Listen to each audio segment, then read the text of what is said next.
What Really Happened with your host, Mike Rivero. The history the government hopes you never learn. Here is your host, Michael Rivero. And aloha, America. Welcome to our show today. It is Friday, August 9th, 2019. Thank goodness it's Friday. Thank goodness it's Friday. Thank goodness it's Friday. We have a lot to talk about today. The phone lines are open, 800-313-9443. Mike is in our control room, ready to answer the phone, put you on there with your comments, questions, and observations. And contrary to my earlier comments, the lovely Lady Claire will be joining us today in hour number 3, and we're still working on this move. It's a horrendous amount of work, and again, it's amazing how much junk we accumulated while living here in Hawaii, and we're trying to give it all away, and the rest is just going to go in the trash bin. Anyway, so let's get right on into it here. Today is the 74th anniversary of the nuclear bombing of Nagasaki with Fat Man, which was the plutonium bomb. And I hope people will look at that. I mean, I noticed that corporate media is not mentioning Nagasaki. They didn't mention Hiroshima. I don't think they want people thinking about just how close we are to potential nuclear conflict right now, because then people might sit up and stop worrying about the LGBTQ people and say, hey, this is really serious, we've got to stop this. And maybe if Pakistan and India trade a couple of nukes, that'll wake the world up to just how serious things are right now. But there is a real nuclear threat, and we need to be aware of it. It's one of the reasons Claire and I are moving back to the mainland, because right out this window here, we've got a wonderful view of a first strike nuclear target. And that's a very depressing prospect. All right, so over in Missouri, there was this 20-year-old armed man, had a rifle, handgun, wearing body armor. He was walking towards a Missouri Walmart, and an off-duty firefighter with a concealed carry permit stopped and arrested him.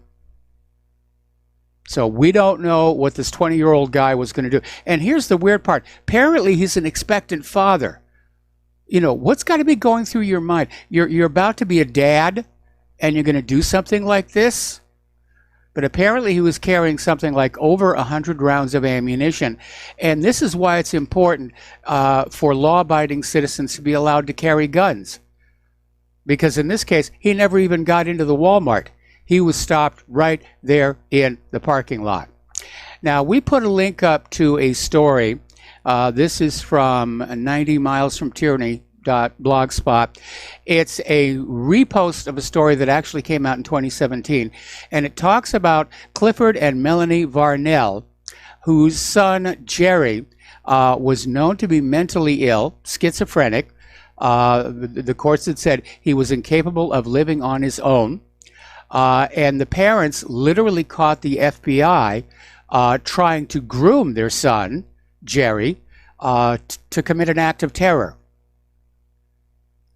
And it's just a reminder that, yeah, the FBI does find vulnerable people, manipulatable people, and gets them to do their dirty work for them so they can keep the fear alive. Oh, be afraid, cling to us, we'll take care of you. All right, we've already got callers on the line. Let's go to Joe in California. Aloha, Joe, welcome to the show. What's on your mind? Aloha, Mike. Yeah, I actually saw that article you just referenced on Paul Craig Roberts' site.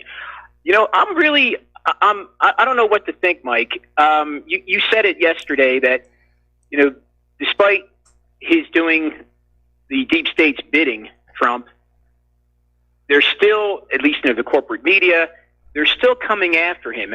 I don't know what to think. I don't know if this is the ultimate psyop, but I heard James Fetzer the other day on the Richie Allen show saying that what was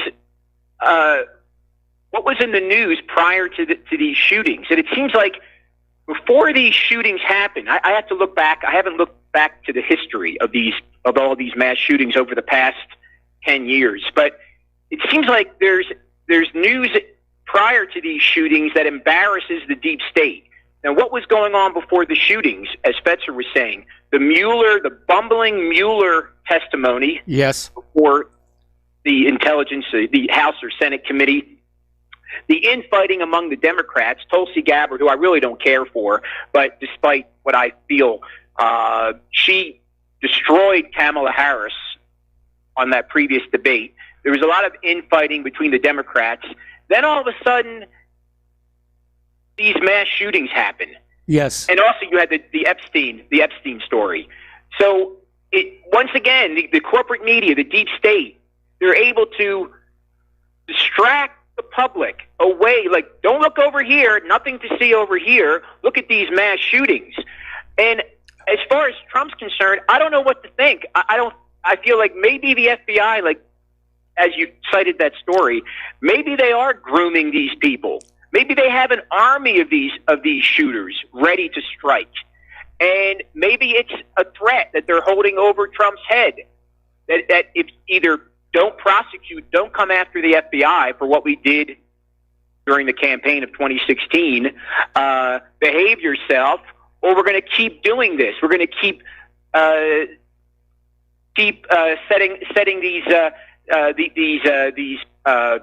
disturbed people on the public, whether these are, I don't know, you mentioned crisis actors or whatever, if people have actually died, but it's reported by the corporate media that people have died, and the gun issue becomes front and center.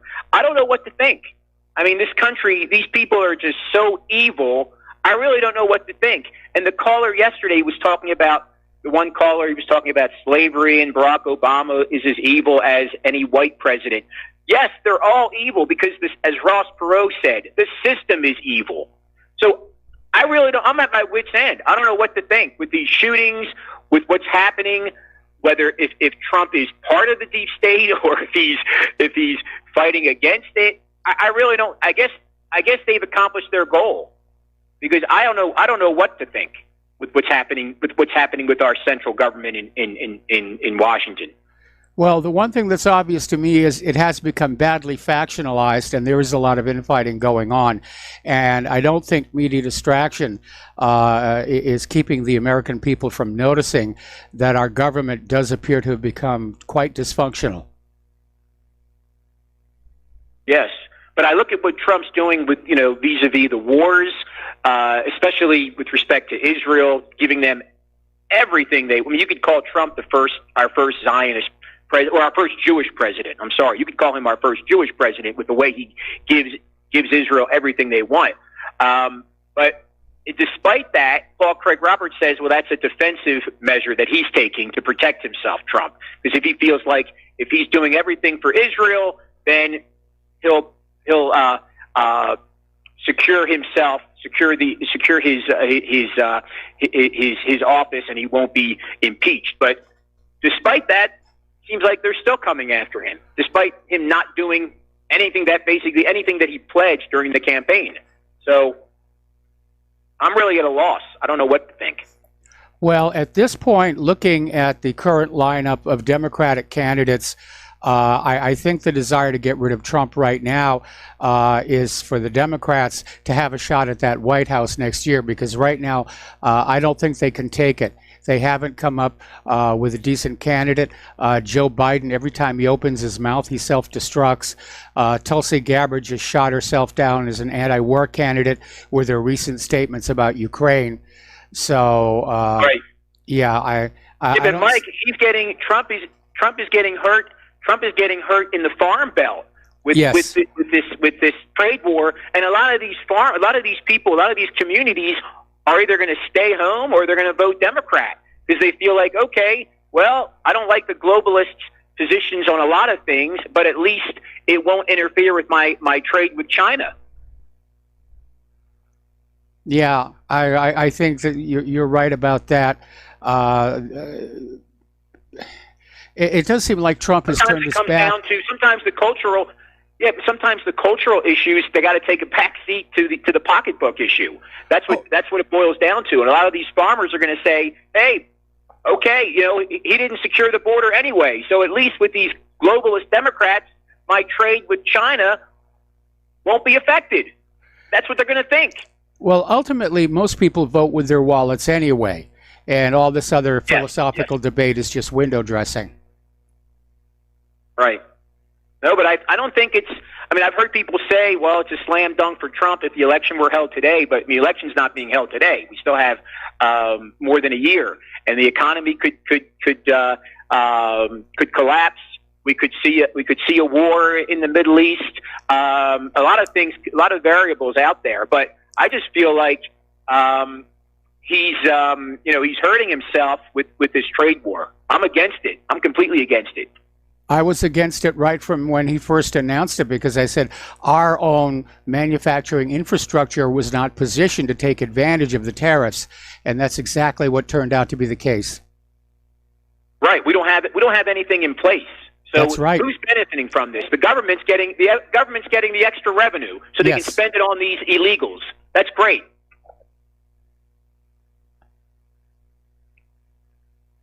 That's absolutely right. The government gets all this added revenue, and we, the American people, are paying the added costs at the retail level. And that's hurting the retailers. Well, yeah. All right. Well, thank you, Mike. You and Claire have a great weekend. All right. Same to you, Joe. We're going to switch over to Jim in Illinois. Aloha, Jim. Welcome to the show. What's on your mind? Oh, Michael, a couple of things. Have you covered the Hackers Convention in Las Vegas? Not all that much. I probably should have been paying more attention to it, but no, I haven't. Yeah, because I read an article and I saw something on the television a few minutes ago. The reporter stated, he stated that these young hackers, men and women, they are so smart, and they basically told him nothing is safe.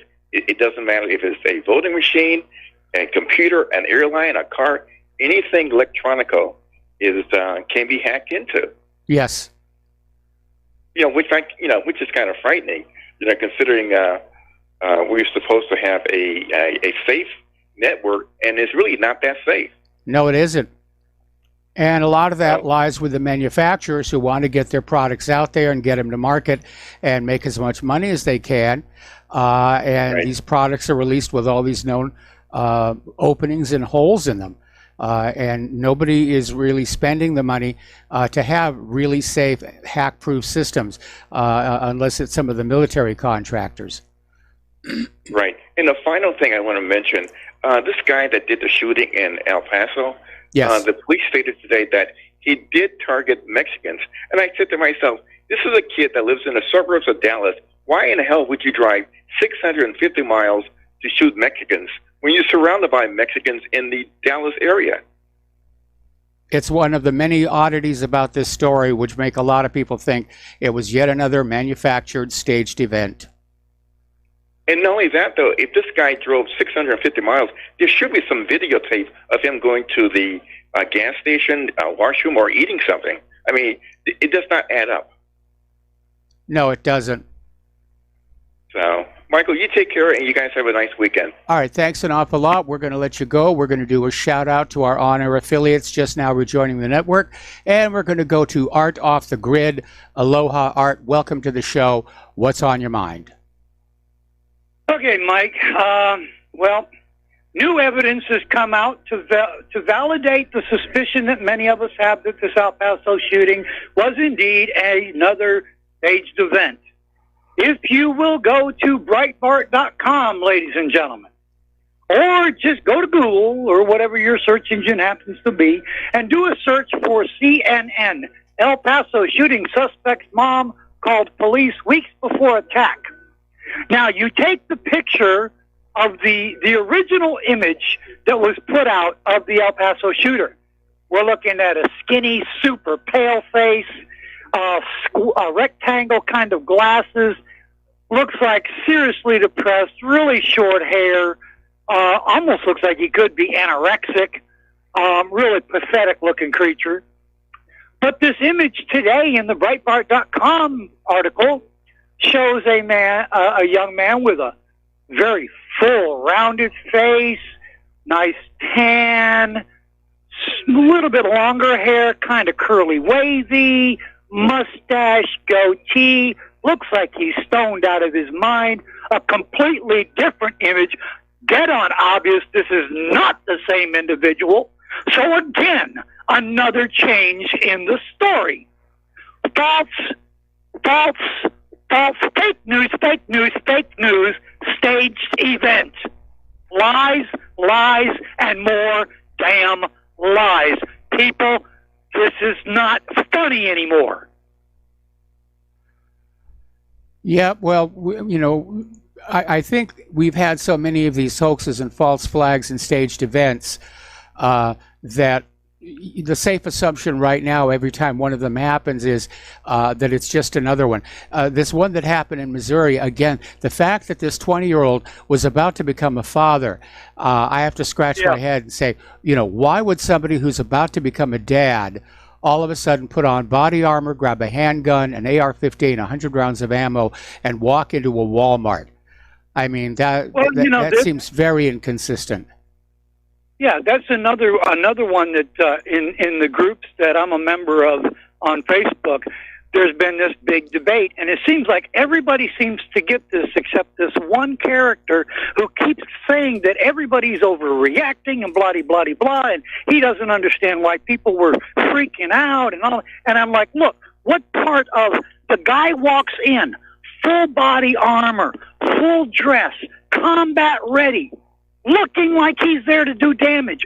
What part of this are you not bothered by? What part of this do you not understand? I said, the guy is lucky I wasn't there, because I probably would have done him some serious damage.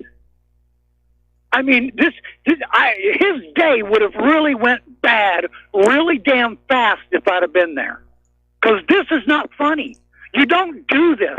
Now, Missouri is a 100% total open carry. They call it constitutional carry, but if you have to create legislation to recognize, it's not constitutional carry. But it's full open carry in Missouri. When I was living there, I never left my place without my pistol on my hip.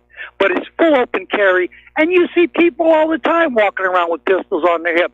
But you never, ever, ever see anyone in full combat-ready gear walking in with combat, looking like he's there to seriously screw somebody's day up. He's lucky he's alive today. Yes, he is. And hopefully we're going to hear some more about this guy in Missouri, because, this off-duty firefighter arrested him and held him on the ground until the police showed up. And I'm waiting. And see, here's my thing with this Missouri deal. I'm not going to say it yet, but I have a funny feeling this was a complete setup just to add fuel to the fire, because isn't it interesting how all of a sudden this new background check legislation just popped up in the past couple days, and it looks like Trump is ready to sign it. Trump said it himself. The political climate is not ready for gun confiscation. And so my guess is that ever since the El Paso shooting, they have been running internal polls, and they're probably finding they're not getting a lot of traction with the American people regarding surrendering their weapons. And so this may have been an attempt to escalate the situation with another Walmart shooting. But boy, the Walmart stockholders have got to be freaking right about now. And unfortunately, because the one in Missouri was stopped, I think we can expect another one over the weekend. Well, isn't it interesting, Mike, that as I'm listening to talk radio today, because that's all I listen to, there were the two things.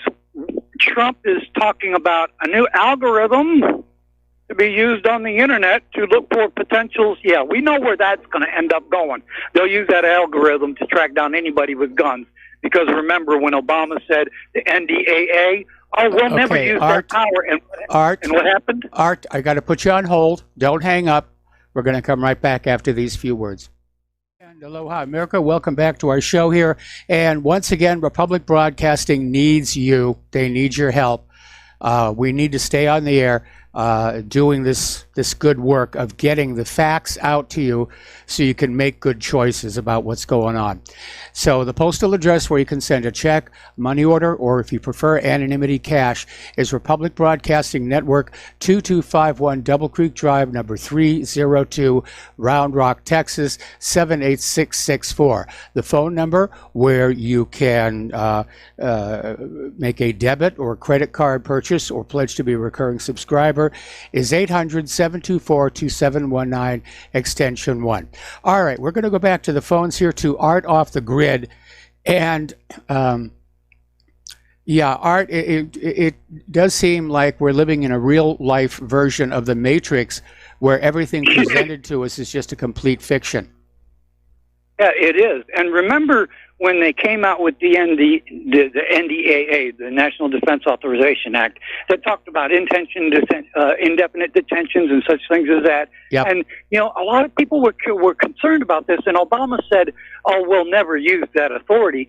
And so then the question became, well, if you're never going to use the authority, why would you create a law giving you the authority?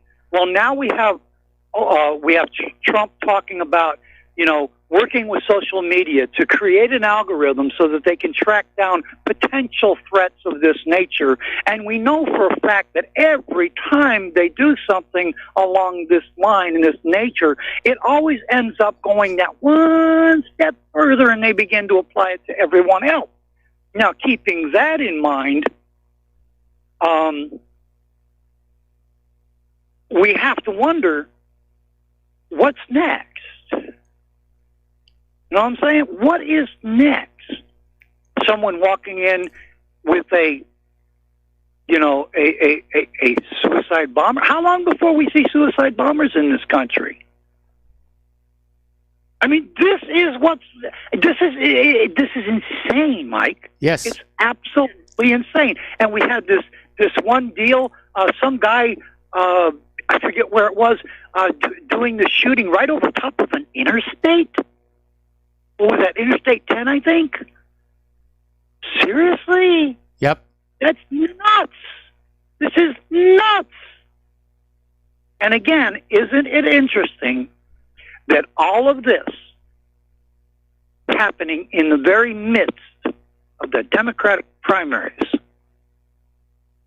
You have to wonder if there isn't some connection. I'm not saying there's a connection. Don't anybody get me wrong. But well, you know, the Democrats are champions of the gun grabbers, and you know, they've been trying for years to convince Americans to surrender their weapons. They're particularly obsessed, of course, about the sporting rifles because they give the American people a force of arms to balance that of the uniformed services. They don't care if you've got a little single-shot black powder gun. You know, you can't fight a revolution with that. Nor should you try, I might add. Yeah, but they want those high-capacity reloadable rifles gone because they make the American people equal to the forces of repression. And this may be their final push to get that, which is why I think, because of what happened in Missouri today with that off-duty firefighter stopping this guy before he even got into the Walmart, I think we'll see another such attempt in the very, very near future. They're just going to keep on going until finally the American people say, okay, yes, enough people have died, take our guns. Yeah, exactly. And let's keep in mind this Missouri guy with all the battle gear and all of this. When they arrested him, this guy had over 100 rounds on his person. Yes. You don't do this if you're just looking for attention. Plain and simple.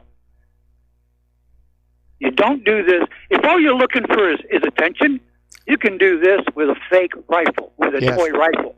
Get one of those airsoft. Okay? All you want is attention. You don't have to walk in or try to walk in with a real rifle and 100 rounds of ammunition with body armor. I'm not buying the crap anymore, Mike. I'm done with this. And there is a song, I think it's Creed or The Creed or something like that. It says, and I want, you know, you feds out there, I know you listen to RBN, so I want you to listen real damn careful. I've said on John Snapmiller's broadcast before, when people ask me, you know, aren't you worried people are going to think you crazy? No, I want people to know. I don't want them thinking anything. I want them to know just how damn crazy I am. So you feds out there, listen real careful, because I'm only going to say this once, and don't mistake my words. The song by the Creed, it says, you better bring yours when you come to take mine. And if you come to take mine, you better come with purpose, because I'm not going to back down. I am done with this garbage, and I'm not alone.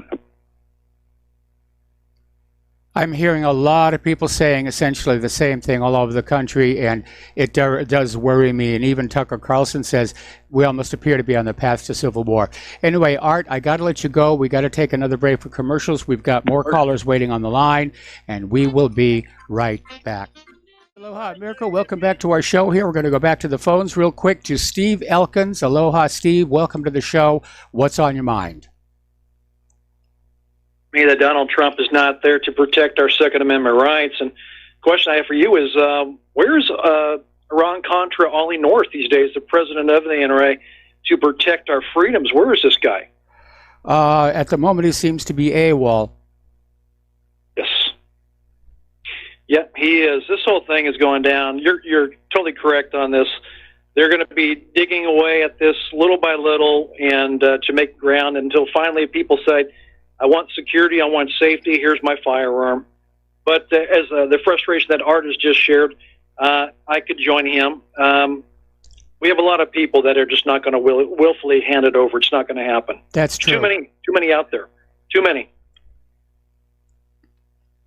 That's agree. it for me, Mike. Appreciate it. I agree. There's going to be show. a lot of people who are going to get hurt in this if it comes to forcible confiscation. All right, Steve, thanks for the call. We're going to switch over to Daniel in British Columbia. Aloha, Daniel. Welcome to the show. What's on your mind? Oh, hi there, Mike. Yeah, I wanted to touch on this topic on Monday. I had a couple other points I made instead about the 8 hours drive to Walmart and so forth. But I made an interesting observation. I was watching CNN Live when the El Paso shooting was happening. And there's a woman who, she's connected to the Boston bombing in a few ways.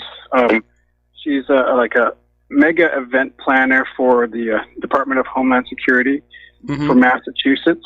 And she's got a connection to the Belfer Center for Science and International Affairs through Harvard. She oversaw the U.S. response to the Deepwater Horizon. She oversaw the H1N1 pandemic. She's a CFR member. She was a legal advisor to Janet Reno during Waco. And so I'm watching, according to the timeline for the El Paso police, they first got the 911 call at 10:39 El Paso time. That's when first reports of an active shooter came in to their office. And by 10:45, they first arrived. So 6 minutes later. Now, I'm watching here on Pacific time, and El Paso time, it's 11:09. And on CNN, they've got three panelists talking about domestic terrorism, and one of them is this woman, Juliette Kayyem. And I just thought it was a little interesting since, this is it's an active shooter, and on the bottom of the screen on CNN, it said, one person injured. So there's no way that they could have called this thing domestic terrorism. I mean, it's a store. So when you think someone walks into a store, it's going to be either a robbery or it could be a disgruntled employee. We don't know. But one of the top U.S. experts on terrorism in the United States, her husband is David Barron. Yep. Who was on CNN saying, hey, it's okay to have these jackboots in Waterton and Boston barging into your homes looking for a skinny 19-year-old Sarna brother. So I just thought I'd add that to the mix. I just thought, the fact that they were able to contact her, get her on the panel in that short amount of time, just screams, red flag right there. So, and I'll let you get plus the fact that, how much time does it take to get these three panelists into the CNN studio? I mean, it's not like they've got a Star Trek transporter system. These people had to be flown or driven in, and well, very they had clearly her. it was They set had up her in on advance. Skype.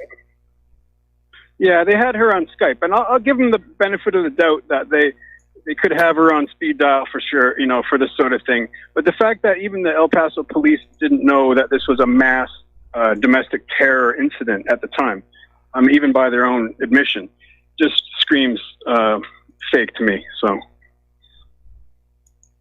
Yeah, this is another staged event, no question about that. Anything else, Daniel? No, that's it. Thanks a lot. All right, thanks an awful lot. Somebody just emailed me to remind me that Oliver North actually stepped down as president of the NRA in April of this year. And apparently he was forced out over his allegations that NRA leaders were engaging in financial improprieties. So not a very good thing to have happening there. All right, we're going to go back to the phones here to Mike in Brazil. Aloha, Mike. Welcome to the show. What's on your mind?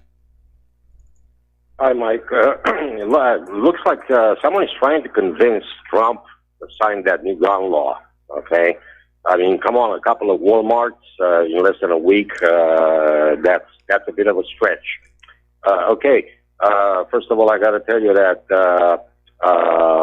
the only time I came close to being shot was in Rosario in Argentina when that bullet hit the metal frame of the window, and I had left the balcony maybe 1/10 of a second before the bullet hit the window, the frame, and I was on the 7th floor. Okay, it was a tall building. But anyway, what I was going to say is that I wonder if CNN or MSNBC or Fox covered this situation in Missouri with a firefighter that had a concealed carry permit.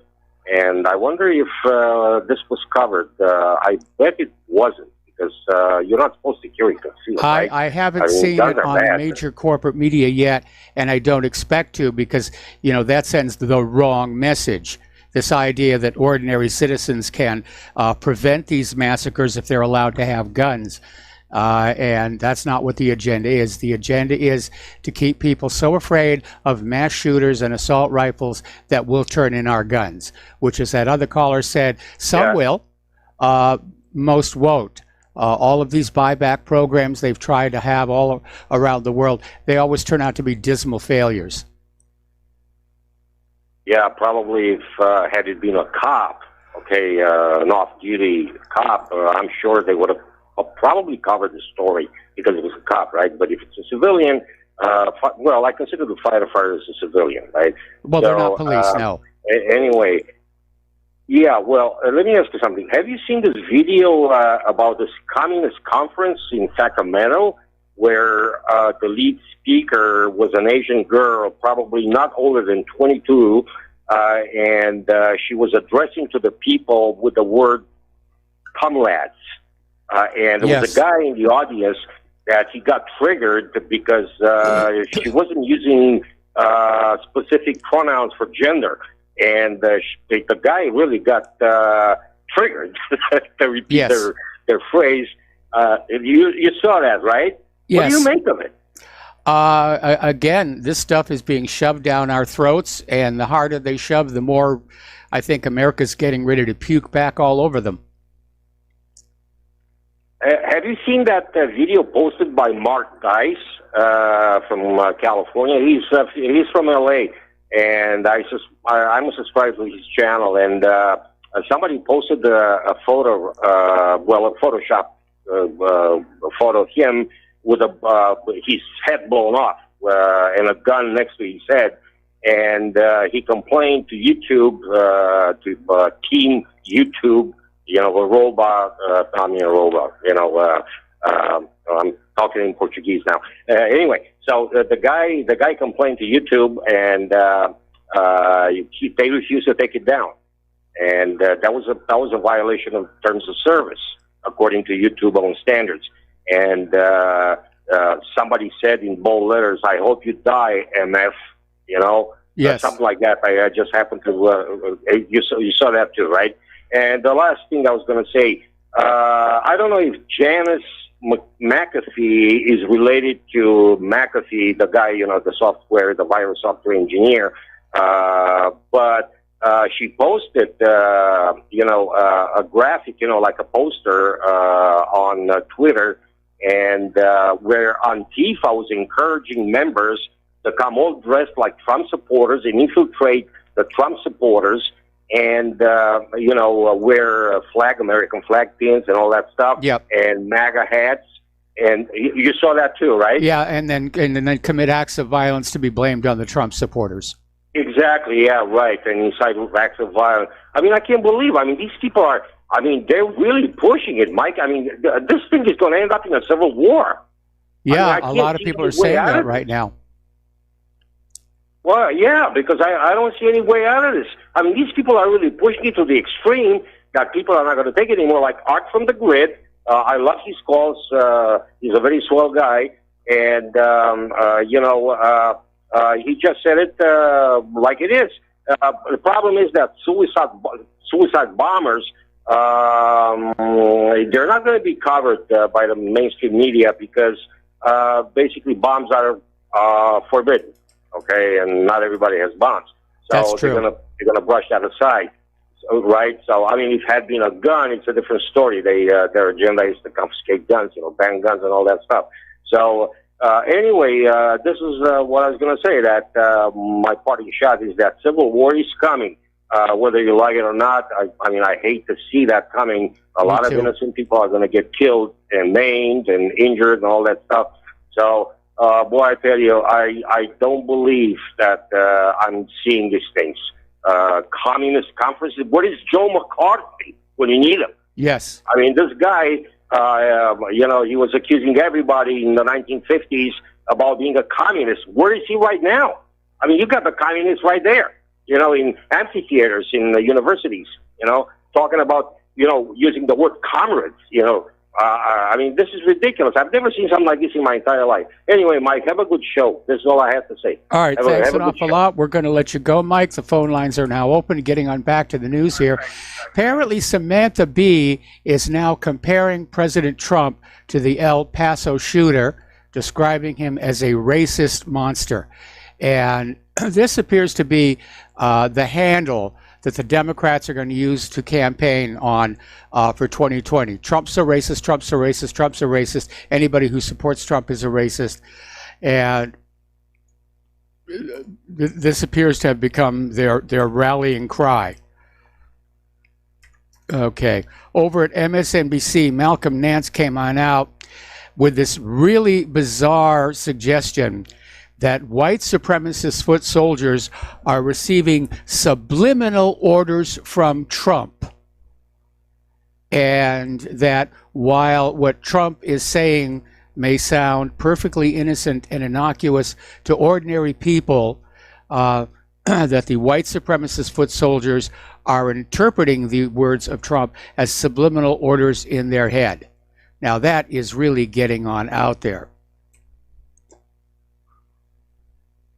Now, John McAfee has come on out, and he also thinks there's a coming civil war, and his advice is simply arm yourself to the teeth.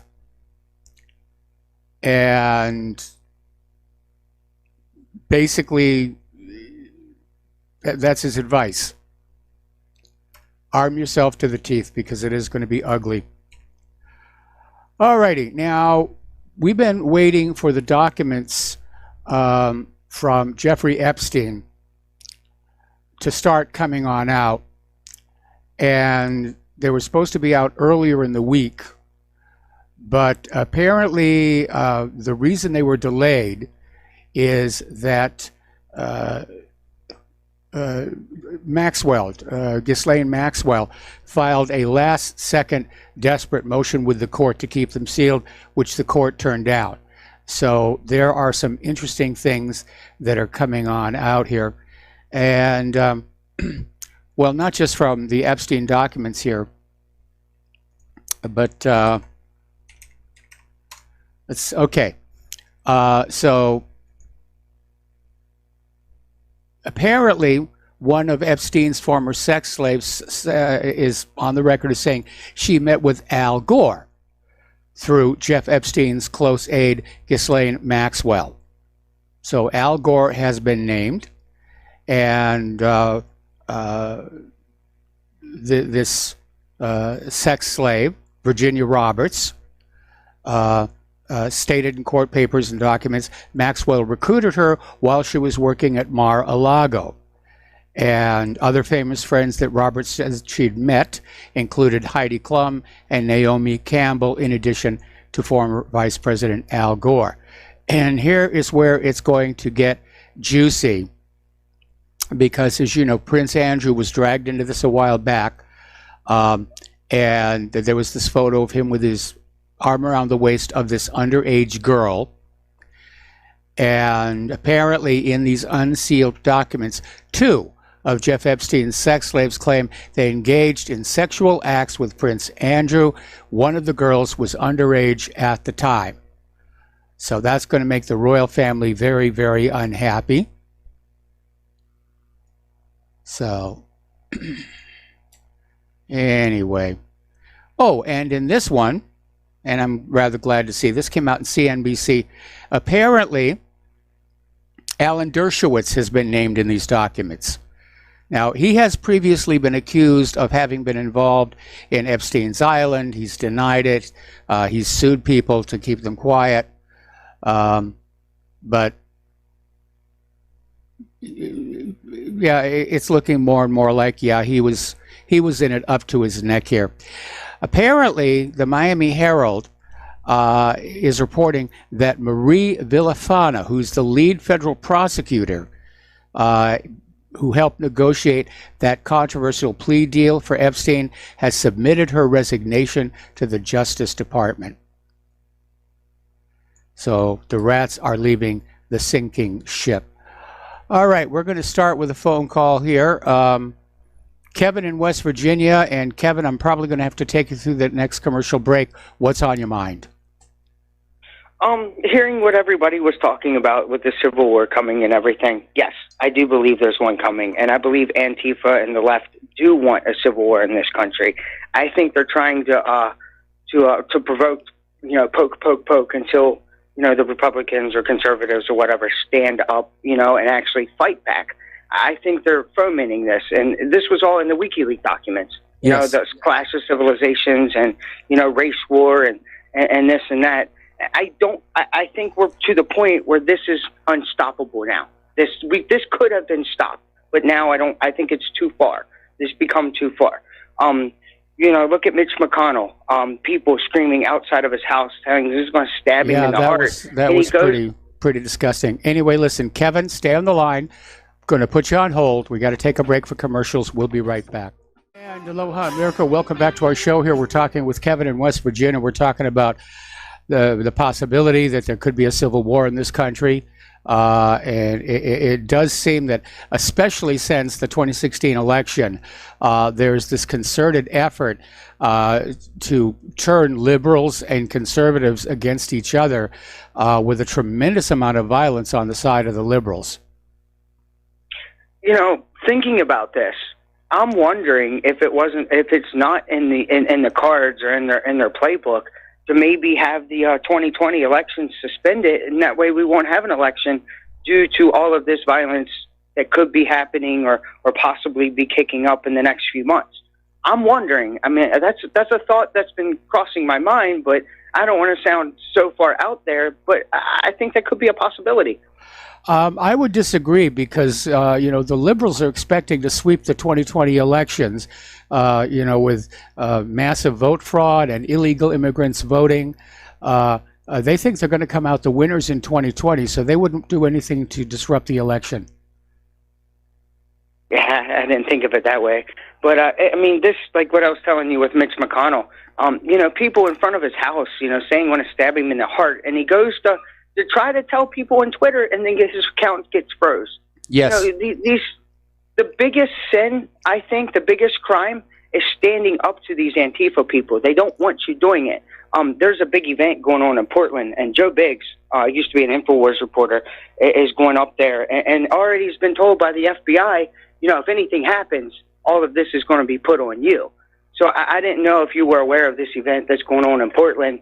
to stand up to Antifa, to stand up to these people, and that's the big crime is standing up to these violent people. I mean, we gotta stand up to this, and enough is enough. I mean, I see Antifa as the modern American version of the brown shirts. I agree. Well, that's all I wanted to say to you today, Mr. Mike. I hope you have a great and wonderful day, and I hope Miss Claire gets a little bit better, and give her best wishes from me.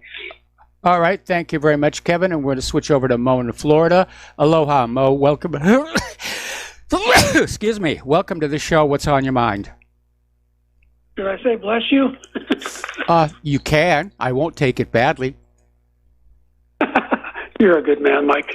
Hey, I was just going to say, we're living in the real interesting times, and I think it's just the Hegelian solution. Problem, Hegelian dialectic. Solution. Dialectic, yeah. They got the chaos going. Lords of chaos. They got everybody. Your last caller, and I totally understand how he feels. The best thing in the world is everybody fighting and killing each other. Out of chaos, what do people do? They go for control. Just like you said, the brown shirts.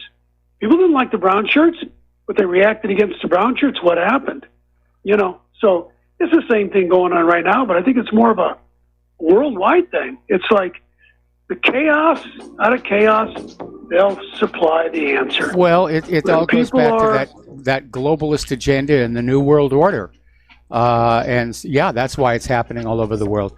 Anyway, Mo, stay on the line. We got to take a break for station identification, and we'll be right back. Aloha, America. Welcome back to our show. Hour number 2. The phone lines are open. 800-313-9443. We're talking with Mo in Florida. And Mo, I agree. It does seem like the entire world is going wacko. And I don't know if it's the machinations of the globalists, the New World Order, or the fact that there is a population crunch right now, and people are getting a little bit testy. But yeah, you can almost feel it growing day by day.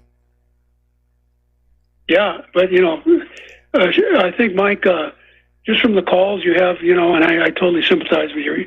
You do have the best callers. These people they're awake. But here was a quote. I don't know who even said this, but they said, "The stronger the mood, they get stronger the more we fear. They want us stuck in an endless fear, endless fear loop, so they can take control. Then they can link us all up to the technology in the cloud and basically steal what God or infinite consciousness gave us, which is a soul, life force, or our infinite awareness. This is what they don't have. Our bodies are just biological machines, a vehicle for the soul."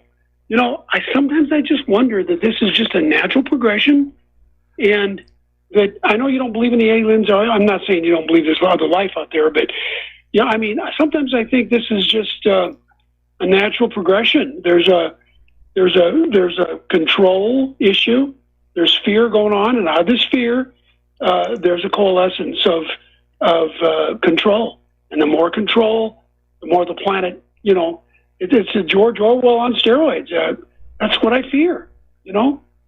Well, the problem with using fear as a control mechanism, and we're seeing it today in Israel, is that fear tends to burn itself out. If you're afraid of tags on couch cushions, that'll last for a little while. Then after a while, you're used to it. If you're afraid of terrorists, after a while, you're used to that. If you're afraid of mass shootings, after a while, people are going to be used to that. So the government that is using fear to keep its people under control, they have to keep upping the ante. They have to keep coming up with more and more horrible and terrible things to pull to keep the fear going. That's the definition of the Overton window, right? Yes. They make it so bizarre that, okay, you back off halfway and you're already you're already in crazy land. I mean, I just think, Mike, I'll let you go because I know I got other callers. I don't want to hog the line here, and I appreciate you holding me over. But there's the Gandhi way. Yes. And there's the fight back way. I was like you, man. I got my first shotgun when I was 9 years old. And was pheasant hunting in Nebraska, and it was all fine then. Nobody cared. But, so I grew up with guns. I'm comfortable with guns. I'll defend my property. But sometimes I wonder, this is exactly what they want. So what are your thoughts on that? I'm not sure what you mean by this is what they want. I think what they want is for us to all be disarmed, be dependent on corporations for our food and water and eventually air, and just fit into this model of commerce of just working all the time just to stay alive, which to me sounds like a good definition of slavery. No, I'm talking about the Gandhi approach, non-resistance. Oh, yeah, I'm definitely in favor of the Gandhi approach. I'm opposed to violence in the streets of America. Unfortunately, it's not up to me. Antifa seems to have made that choice for us. But yeah, I prefer the Gandhi approach, and I'm not in favor of Americans shooting Americans. No, I think something's going on here, Mike, though. No question, we're definitely living in some very interesting times, and I appreciate there's people like you out there. So keep up the good work, Mike. Thanks for taking my call. All right, thank you very much. We're going to switch over to Joe in Tennessee. Aloha, Joe. Welcome to the show. What's on your mind? Hey, Mike. Your previous caller, the guy before him, talked about Joe Biggs and going to Portland and how the FBI told him if there was going to be any trouble in Portland, it was going to be his fault. That's kind of interesting, because it's Antifa, who is protected by the FBI, and they're protected by the Portland police, that are going to be the ones that are going to be the violent ones. They're going to be the ones smashing windows. They're the ones that are going to be at fault. And it brings to me stuff. His name was Bill White. I don't know what happened to Bill White, but all he did was show up to protest black crime, and the city about burned down. It cost a couple $10, $20 million in damage. I don't think anybody got killed, but I think it was a smart tactic for the right and for people to expose Antifa. Show up in Portland. Show up in cities where Antifa is protected by the police. Let them have a riot. Create a riot. You can have 5 guys show up, and they'll have a riot and cause $10 million, because these cities want to coddle these cretins. The FBI wants to protect Antifa. Well, let them pay a price. Let these leftist cities pay a price. Let their Starbucks have the windows smashed. And it wouldn't be the right wing that are doing it. They're just going to show up and demand free speech and watch these left-wing lunatics who are coddled by the mayor of Portland, that are coddled and probably infiltrated and given the leadership by the FBI. Let them explain why all the police have to be on overtime. Let them explain to Bank of America and Starbucks why their windows are always getting smashed. Let them explain why the kid's not safe to go to the areas where all the tourists show up on a weekend because Antifa is going to be there. So I think that we have to take the Bill White tactic of just showing up for, all you need is 10, 15 guys, a free speech rally for white nationalists. And like I said, when that FBI guy told Joe Biggs that it would be his fault, that just tells me that the FBI is scared of Joe Biggs' tactics. Why would it be at Joe Biggs' fault for showing up in Portland to help protect protesters, whatever? Why? It just shows how one-sided the FBI is, and why they can't be disbanded and shut down quick enough, as far as I'm concerned. And I hope President Trump does so.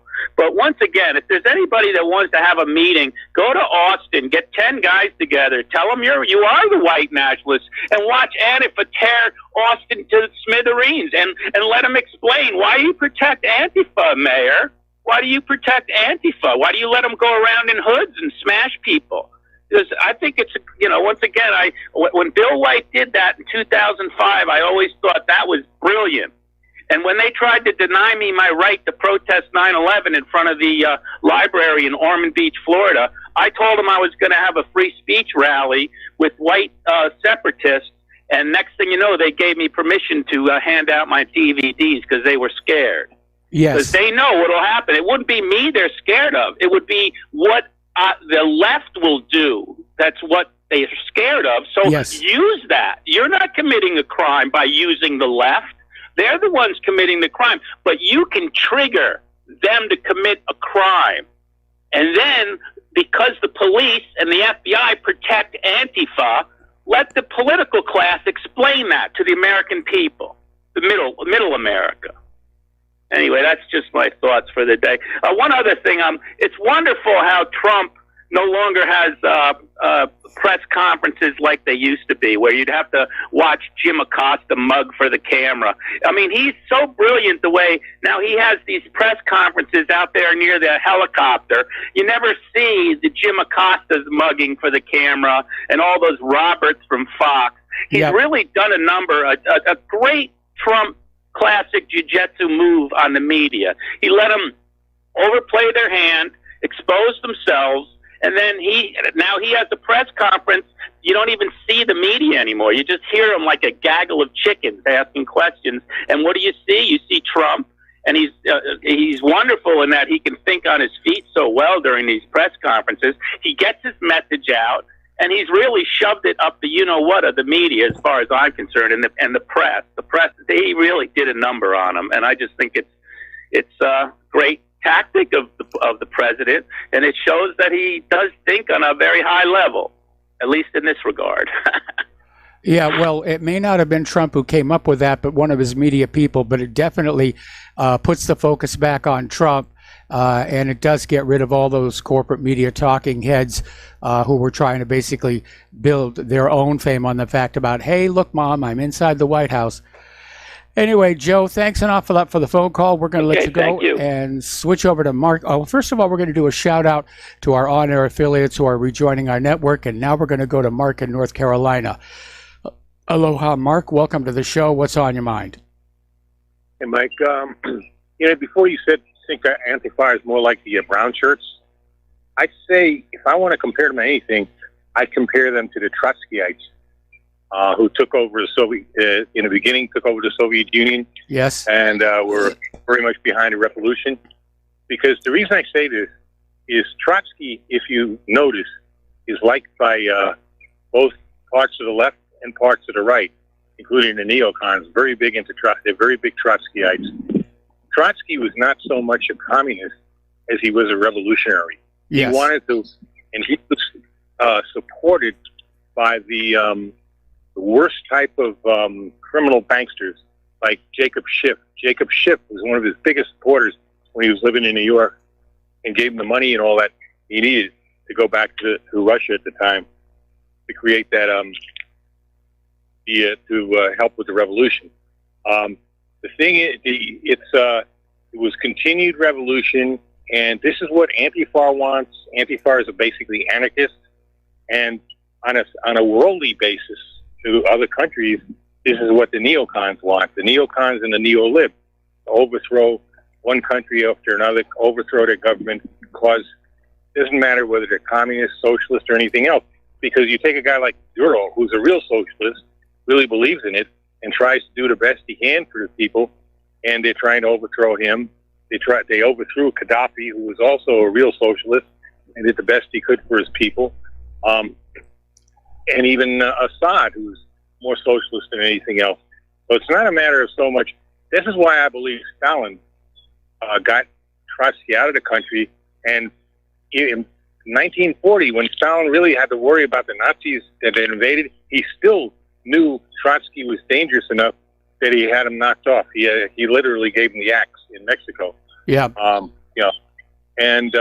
Because I think Stalin himself was more of a nationalist, really. I think that he was a communist, but he was more of a nationalist at the same time. He did not want to spread communism around the world as much as supposedly Trotsky did. I don't even think Trotsky really wanted it. I think what he wanted to do was just cause one revolution after another and use the Red Army, a lot like the Trotskyite neocons want to use the U.S. Army to go around the world creating havoc. That's what I think. Why they want to create this kind of havoc, and I think the big banks, big oil companies, and other corporate, big pharma, big agri, are behind this. Either they want to create this kind of turmoil so they figure they can then take over, or they're just totally crazy and just do it for the heck of it. But that's what I think. I don't think this is really, this is what these people remind me of. Now, as far as the FBI goes, I blame Trump on this. He put this idiot Robert Ray in there. I shouldn't say he's an idiot. I think the guy knows what he's doing. Another member of the the DOJ club, DOJ, FBI club for years. After getting rid of Comey, and he puts a jackass like this guy in. Why? It makes no sense. He should have put somebody like, let's say, Sheriff Dave Clark, somebody like that in charge of the FBI. Overhaul. I think they should be disbanded. But then, at least he would have overhauled them completely, tear the guts out of the FBI, and put new guts in there. That's what needed. Instead, he puts this guy. The problem is, it's easy to say Trump should have put in this or that person as head of the FBI, but if I recall correctly, the head of the FBI, like so many of these other positions, requires confirmation by the Congress, and that's why Trump is constrained to only nominate people Congress will approve of. Well, you know what? Then he shouldn't have even had a head of the FBI. He said, "Okay, fine. You don't want to approve who I put in front of you. We just won't even have we won't have a head of an FBI. We're going to take some of the responsibilities away from the FBI and give it to somebody else." There's always stuff you can do if you're president of the United States. I mean, excuse me. He's he is in charge of the executive department. The FBI, the Justice Department, they're all part of the executive department. There's no excuse for Trump. He said he was going to do certain things. He said he was going to drain the swamp. He hasn't done anything. The man is incompetent. I know I just heard that other guy plays. He didn't say 4D chess, but he's pushing the 4D chess. No, Trump doesn't know how to play 4. I don't even think Trump knows how to play chess. The man is both stupid and he's weak. Yes. He doesn't know what he's doing. The speech that he gave was an attack on the Constitution the other day. Not only in the Second Amendment, the First Amendment, the Fourth Amendment, the Fifth Amendment, and the Seventh Amendment. Due process. This guy is not competent. He does not know what he is doing at the very least, or he's part of the whole thing at the other end. Either way, he's not doing this country any good. People got to get wise and stop with this 4D chess nonsense. Just go with the plan. There is no plan with this guy. He doesn't know what he's doing. He's absolutely incompetent. He doesn't even know history. Why would I know history? I'm a high school grad, Mike. Okay? Why would I know about Trotsky, about the Russian Revolution, about the Nazi Revolution, and all this other stuff? Because I not only read, I also watch things, especially, whether it's in the internet, History Channel.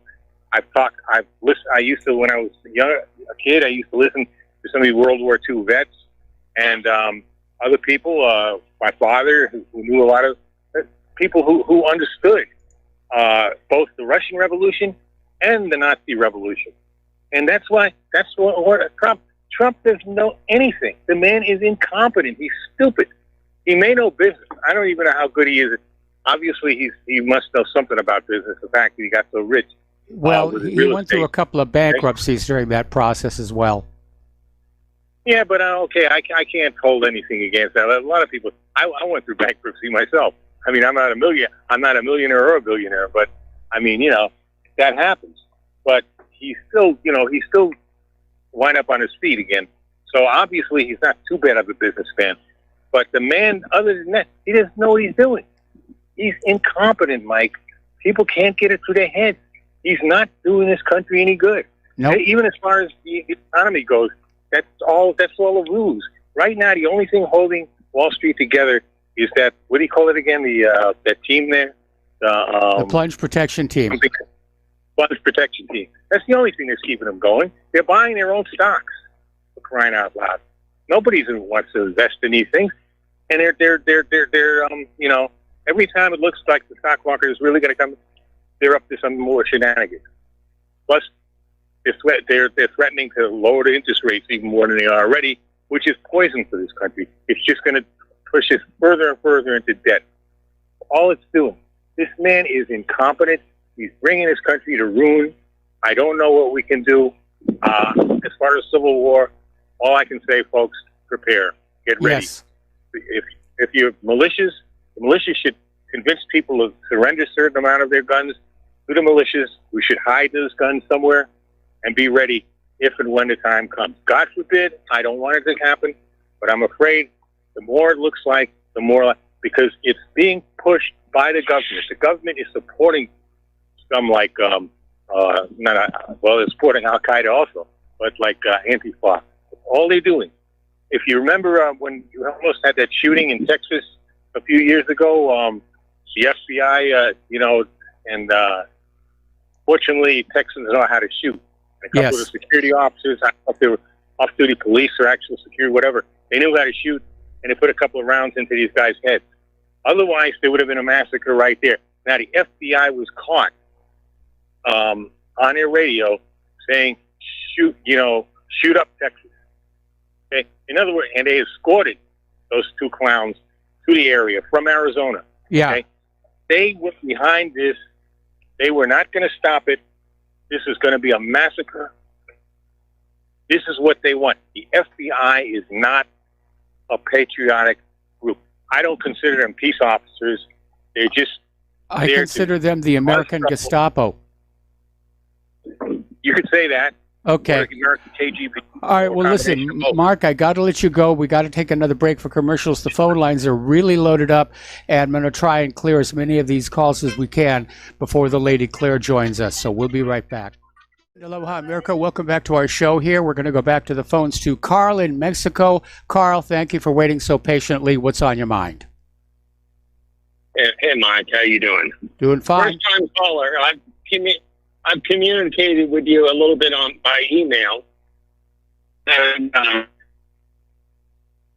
California, but I did stop and spent the night in El Paso, and that Walmart is right on the border of Mexico, and I think that might be one of the reasons that he picked one of those along the border edge, is because he would think that there was more Mexicans in that because he was okay. We have a really all the way around that. We have a really bad phone connection, but basically, when you look at the actual number of Mexican nationals that he actually shot, it wasn't that many. So if his goal was to find a more target-rich environment, he failed utterly on that. And still, in the 650 miles between where he lived and that particular Walmart, there had to be other Walmarts. I mean, he himself lived in a heavy Latino community. Yeah. No, I agree. It doesn't make a lot of sense. But that is the closest one to the border. So that's just my thought. Okay, well, thanks an awful lot for the phone call. We're going to switch over to Doreen in Vancouver. Aloha, Doreen. Welcome to the show. What's on your mind? Oh, hi, Mike. Yes, I was listening to all your remarks from some of your callers that called in. And Mark just called in a little while ago, and he's absolutely right. This morning I was on to, I won't keep you long because I know you got a lot of callers coming in, but I was on the David Icke, this is his page, or YouTube, and it's Doc Connector. Says the road to civil war. And if everybody who's listening to this goes on to that Doc Connector, David Icke, the road to civil war, he'll explain everything what is happening in the United States. Well, probably North America as well. We had a shooting here. But and as far as Trump, he is part of the program that's happening. He is part. That's why he doesn't care. He is part. They want to divide everybody, divide and conquer. And while you're all arguing amongst yourselves, they're stealing your country and stealing everything else. Like David Icke said, the people who are living in the ghettos and on the streets in LA, they don't care whether they're black or white. They're all on the same level.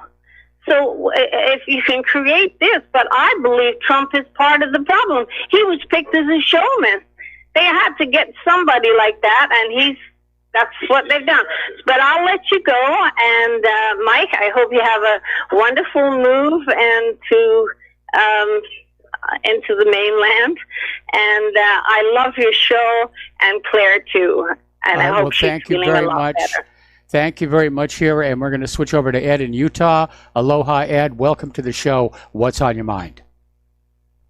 Thanks a lot, Mike. Last night on John Stadtmiller, I did put out the information about Oliver North. He was ousted a month and a half ago. He did try to stage a coup to bring down Wayne LaPierre because of what Wayne LaPierre did back in 18 at CPAC, where he put out the fact that Feinstein, Bloomsburg, and a lot of these Israeli-connected politicians were, in fact, the big gun grabbers. They were livid, and they tore him apart, not in our papers, Mike, but in the Jerusalem Post. Yes. When they went after Wayne LaPierre. So Ollie North was brought in, just what Bo Grides called him way back when, Mike, that he was a patriot for profit. Yes. Colonel Grides called him that. But here's my juxtapose here. You have Ollie North brought in last spring, over the last year, to destabilize the NRA, to put them wobbly at a time like this, because they knew they had these events coming up. And as I also put out, the fact is that this Cruces fella, his father, Brian Cruces, was an MK-Ultra doctor at the Timberlawn medical facility in Dallas, Texas. His spiritual advisor is that John of God creep down there in Brazil, who Oprah Winfrey, interestingly, did a film crew on him years ago, about 15 years ago. He was later exposed, though, for being a sex pervert on 60 Minutes Australia, that exposed him for what he was. Here he is, the spiritual advisor to Brian Cruces, who was aligned with Colin Ross and these other actual Manchurian candidate, dissociative personality psychiatrist from the UMass. Ed, stay on the line. Don't hang up. Got to put you on hold. Do commercials. Be right back. Aloha, America. Welcome back to our show here. And the phone lines are open, and we're going to get some news in here. All right, so we're talking about how Judicial Watch has been using the Freedom of Information Act, backed up by lawsuits, to try and pry loose some of the information on Spygate. And they got the FBI 302 interviews with Bruce Orr. And in them, Orr describes a person who's likely to be Christopher Steele as, quote, desperate that Donald Trump not get elected, and was passionate about him not being the U.S. president. So Orr knew that Fusion GPS's Glenn Simpson and others talking to Victoria Nuland at the U.S. State Department. Glenn Simpson directed a person who was redacted to speak to the press, and it appears as if the press that person went to was the far-left Mother Jones. Now, Rudy Giuliani was on with Sean Hannity last night following the release of these documents. My mistake. We're still holding for Ed in Utah. Ed, my mistake. You still there? Yeah, I'm there. Am I on? Yeah, you're on the air. Where did we leave off?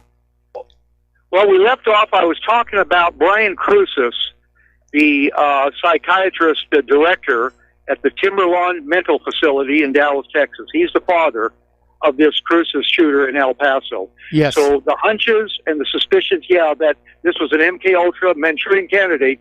In fact, it's noteworthy that Colin Ross, his cohort from UMass, 10 years ago came down to Timberlawn, Mike, and gave a speech on dissociative personality Manchurian candidate talk. That's documented. This stuff is concrete, and the fact that their spiritual advisor was this John of God, a character down in Brazil. This just emphasizes that this Cruces shooter, he didn't have a chance in life. He was used just like Paisley was going after Kavanaugh, the MK-Ultra CIA connections to all that, and the women and what have you. So your suspicion, you keep saying that this was a setup. You're right. Yes. But this is the evidence that needs to get out there. And I appreciate Rush Limbaugh not backing down on these red flag laws and what have you. We need him in there, even though he's mainstream. But at this time, it needs more than just Mike Savage out there who's willing to talk about CIA connection in the mainstream to get this out. So we need to, I believe, verify and get more information on this Brian Cruces there at the Timberlawn in Dallas. and that this was a staged event designed to give. Now, whether Donald Trump is caving in or whether, as Doreen from Canada is right, that he's in on the act, it could go either way. I'm telling you, it came out of Don's mouth, Mike, about marrying the border issue and the immigration law with this shooting. That's no good. That's no good. The NRA, thank God that Wayne LaPierre prevailed over Oliver North before North could do more damage to the NRA's credibility here at this crucial moment. We need to fight this back. And this is not something we can deal make on. This is not an economic issue. This is the Second Amendment. And Don Trump kept saying, yeah, the Second Amendment is safe with me. Well, we'll see about that, Mr. President. Yeah, we definitely will here. I'm trying to think about what purpose there would be in linking the immigration issue and gun control, especially when you consider how many illegal immigrants are guilty of gun crime. I'm not sure how that works. It came out of Donald Trump's mouth last Monday in his first speech. He, not the Democrats, talking about the issue together. And just like one caller pointed out, it did happen in El Paso. And you have this open borders conference coming up in September, sponsored by the Democrat National Committee. So, yeah, I think there is something to it, and it needs to be looked at. Well, no, but Trump is saying he's willing to make a deal. He'll go for the expanded background checks if the Democrats will stop opposing the wall, which they're never going to do. Anyway, listen, Ed, thank you for the call. Thank you very much. Got get some news done before the Lady Claire joins us here. So, Trump attorney Rudy Giuliani went on Sean Hannity last night following the release of the Bruce Orr 302 documents and basically said for over a year, European officials have been trying to get Spygate info to the FBI about what was really going on, and they were constantly thwarted, ignored, and pushed aside.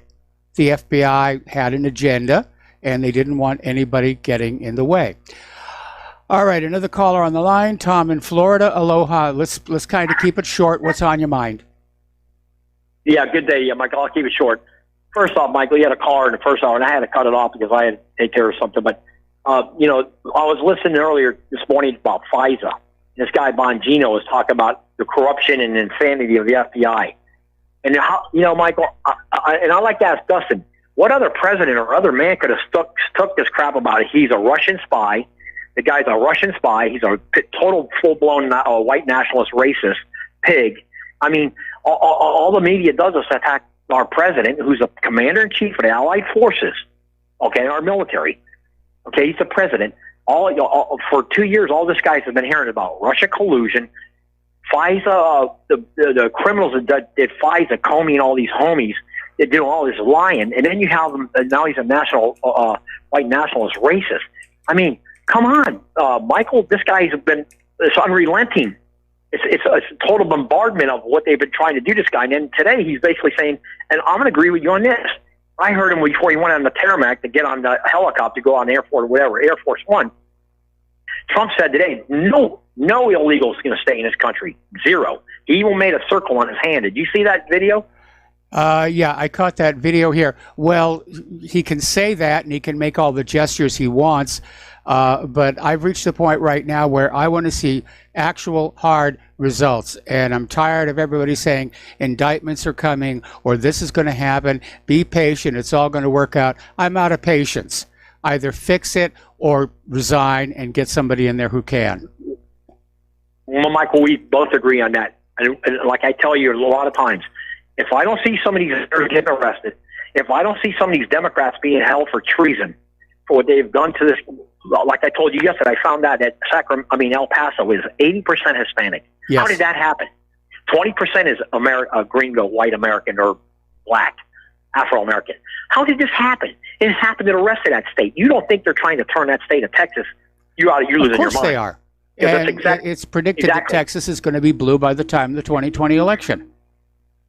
That's the problem. And if Trump doesn't start rounding them up like Eisenhower, the massive millions of deportations, and Dustin can say probably he's right. Maybe nothing will happen. Maybe the wall will never be built. But at least a guy came out on the media. The media's been exposed for what they are, fake criminal element of Bolshevikism And what's going on now is this guy's literally saying, hey, man, we're being invaded, and these people are not coming here to compliment. They're coming to eat your lunch and take your jobs. That's exactly what's going on here. That's the modus of operandi. Come here. They're not coming to compliment you. They're not coming here to do anything but eat, take your lunch, or take your job and eat your lunch. That's the bottom line here. And, if, as far as Dustin living in New Jersey, I got Dustin. He should do something. He should run for office and propose that New Jersey be split in half, like they want to do with Chicago. Kick Chicago out of Illinois, and the state will go red. Yes. Well, Dustin should run for office. I'll tell people I know up in New Jersey to vote for him. Start his own little political campaign saying we need to split this state in half because, any state that's run by, any city or state that's run by Democrats, they all go bankrupt. Yes. Or they're losing their minds. And they're filthy, and they're rat-infested, and they've got huge homeless and drug problems. And, yeah, the Democrats are really good about getting up there and screaming about abortion and LGBTQ, but as actual civil managers, they keep falling flat. Let me ask you a question. I got a question for Dustin. Why doesn't Dustin think about moving to Detroit? Detroit went red. Why doesn't he move to Detroit, buy a house for $5,000? He can leave New Jersey. It's the same climate. Go to Detroit, get you one of those row houses they sell for $3,000-$5,000, and we'll just bring in a bunch of people to take back Detroit. Because actually, if we would never won World War II without Detroit, if it wasn't for Detroit, Adolf Hitler wins World War II hands down, guaranteed. Yes, and you know that. We speak German. Everybody, this country would be Germanized if it wasn't for Detroit, Michigan. And believe it or not, Michael, I don't know if you noticed, but there's a giant German population in Michigan. Did you know that? Yes. There's also a large German population in Indiana. And there's also a large one all over the Midwest. A lot of great sausages. Michael, one more thing I saw. Yeah, real quick, Tom, we got to wrap this up. Okay. Did you know that during World War II that the American soldiers that went to fought in Germany, 60% of the American out, somebody's going to call you up and say it's not true. I wanted to prove it. I heard, and I saw it on the National Geographic, that 60% of the men who went to do battle against Germany were German Americans. Figure that one out. Well, I've heard that statistic before. That's what I got to say. Anyway, Tom, thanks a lot. We're going to take one more phone call. Then we're going to close the phone lines. Rob in Illinois, aloha. Welcome to the show. What's on your mind? Hey, Mike. That was funny what he was saying because the USA, America, was already Germanized, and one of the greatest tricks is they had the Germans going to Germany or to Europe to kill their own cousins and brethren and ancestry. That one of the greatest tricks, one of the greatest things. One of the greatest mind control. And they did the same thing for the Civil War. They got Americans fighting each other. Yes. In the Civil War. They were cousins and brethren and family, you name it. Another mind control trick to get us to kill each other. So, yeah, it's just ridiculous. But then, El Paso, I was listening to, Dave at the X22 report. I was listening to one of his latest broadcasts. I believe it's from the 7th. And he's suggesting that the El Paso dude went to the wrong place. He wasn't supposed to go to He wasn't supposed to go to Walmart. He was actually supposed to go to that mall because apparently they keep mentioning this mall that's over there that the police were evacuating people from there. And creating havoc there and putting them out into the parking lot where they would be in the way of a person shooting at Walmart. So there's a whole bunch of confusion in all this, and it's just unbelievable, especially they did Ohio and El Paso at the same time, that the facts are getting mixed up. It's just confusing all the way around. I want to make one last reference to a guy that called in earlier this week, and he asked about that photo where people put guns to spell out Trump. That was like Tuesday, I think, whatever. But anyway, that was another photo they took off one of these boards that's like from 2 years ago or something. And they made it look like it just happened, or that they're trying to say this guy, that was his photo. So it's the same trick as like Kids in Cages for Obama from 2014 or 2015 or whatever it was. That they just pull stuff out of the archives and they go, oh, look what this guy did. He didn't. They pulled it off the board from a couple of years ago. So that goes to your guy that was hearing some of these national talk shows say that this guy did it, but it wasn't. It was an old photo. Yep. I'm not surprised. All right, Rob, thanks an awful lot. We're going to let you go here. We're going to close the phone lines because I'm way behind on my talking points, and we've got the lovely Lady Claire due here in about 14 minutes. Okay, so newly released records show that the FBI formally documented the bias of British ex-spy Christopher Steele shortly after the November 26th presidential election. Yet even though they knew he had this very obvious bias, they continued to use his unverified dossier in multiple applications for renewal of the Foreign Intelligence Service Act warrants. They knew this guy was a flake, and they kept on using that dossier, which we now know was completely made up. It was a complete fake, complete phony. Now, Nadler is over there saying that they have started formal impeachment proceedings against Trump. The ranking GOP member, Doug Collins, doesn't seem to think so and says they're doing an inquiry, but an inquiry is not the same thing as a procedure. And they've been talking about impeachment for a long time, so why they're trying to fan that up right now, I don't know. Now, let me be clear here. I am very disappointed in Donald Trump. I'm very disappointed in the man, but I have not seen him do anything that rises to the level of a high crime or misdemeanor for which he can be impeached. You can't impeach a guy just because you don't like him. There's got to be something there that he actually did. So, anyway, Joe Biden was out there campaigning at the Iowa State Fair and mangling his campaign sound bites. At one point he said, "We choose truth over facts." And at one point he called himself the President of the United States. So, yeah, not doing very well. Biden is also going all in on the race issue and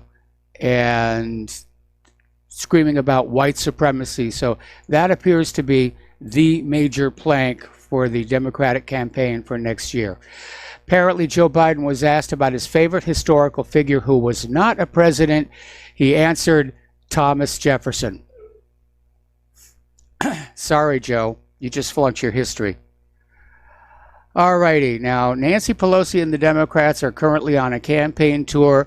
They're out there promising economic opportunity and security and all these wonderful things. The problem is they're not doing this in Mississippi or West Virginia. They're down in Central America. They are literally campaigning to people that they know are going to come up and cross the border and vote illegally next year. It doesn't get more obvious than that. Okay. Now, Trump has nominated the National Counterterrorism Center Director Joseph Maguire as the new acting Director of National Intelligence.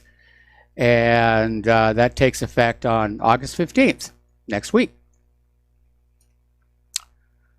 The State Department has now updated their definition of anti-Semitism to include comparisons of Israel to Nazi Germany. So, and they're still on the attack against BDS here. Now, NBC Universal Pictures still plans to release that movie, The Hunt, about liberal elites kidnapping deplorables from red states and killing them for sport, despite the backlash in the wake of the mass shootings. I think I can't even begin to imagine how this even got through the process of being made into a movie. I don't think it's going to do very well. The liberals will go see it. Little fantasy wish fulfillment. Okay, we got to take another break for commercials. We'll be right back. And aloha, America. Welcome back to our show here. And getting to the international news here. Over in Syria, where earlier this week the ceasefire collapsed, apparently the militants are now on retreat, and they're in northwestern Hama, so they may be already regretting violating that ceasefire because apparently they're taking a shellacking at the hands of the Syrian Arab army. All right, apparently an Israeli soldier was killed over in the West Bank by somebody who doesn't like having their land stolen. And so Israeli politicians are saying, how dare they? Let's just annex the entire West Bank and get it over and done with. Now, this next story is a little bit more serious here. Lindsey Graham is now saying that Israel will attack Iran and the U.S. will follow them in. That's how they're going to get it going. Well, we have to back up our ally Israel. We just have to here. Iran, meanwhile, is saying it reserves the right to confront Israel if it does join the U.S. patrols in the Strait of Hormuz here. And let's see. The U.S. is calling China a thuggish regime for releasing the identity of a U.S. official caught meeting with the Hong Kong protesters. You probably saw that photo. It came out over the last 2 days of this high official from the U.S. consulate. Apparently, her name is Julie Aiea, and she was photographed meeting with the leading anti-Beijing activists at a Hong Kong hotel in Tuesday. And so Beijing is now taking the position that the U.S. is in fact behind all of these massive protests, and that is not going to ease tensions with China at all. Up in Pakistan and India, nothing big has gone bang yet, but apparently they have suspended bus service between the two countries. So the border is definitely closed. The U.S. Air Force pauses flight operations for more than 100 C-130s over what is being described as atypical cracking. Apparently, during scheduled maintenance, the Air Force discovered cracking of the lower center wing joint. And if that were to fail, of course, the wings could literally come off during flight.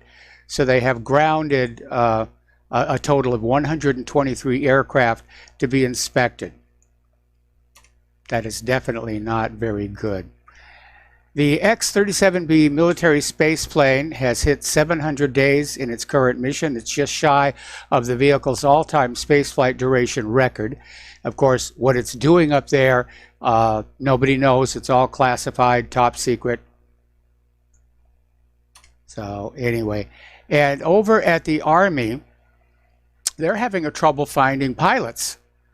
And they're dealing with a shortage of about 700 pilots, and they've only added about 30 so far. So they definitely have a manpower problem over there as well. All right, there's the music time for station identification, and when we come on back, the lovely Lady Claire. Aloha, America. Welcome back to our show, hour number 3. And for those of you watching on YouTube, this gorgeous creature sitting next to me is the lovely Lady Claire. And we weren't expecting her to be able to do the show today because of stuff related to moving, but the time opened up and Claire said, I want to do the show. And so take it away, Claire. Okay. Thank you, Michael. One of the things that I think is really interesting about what is coming forward with the Epstein case.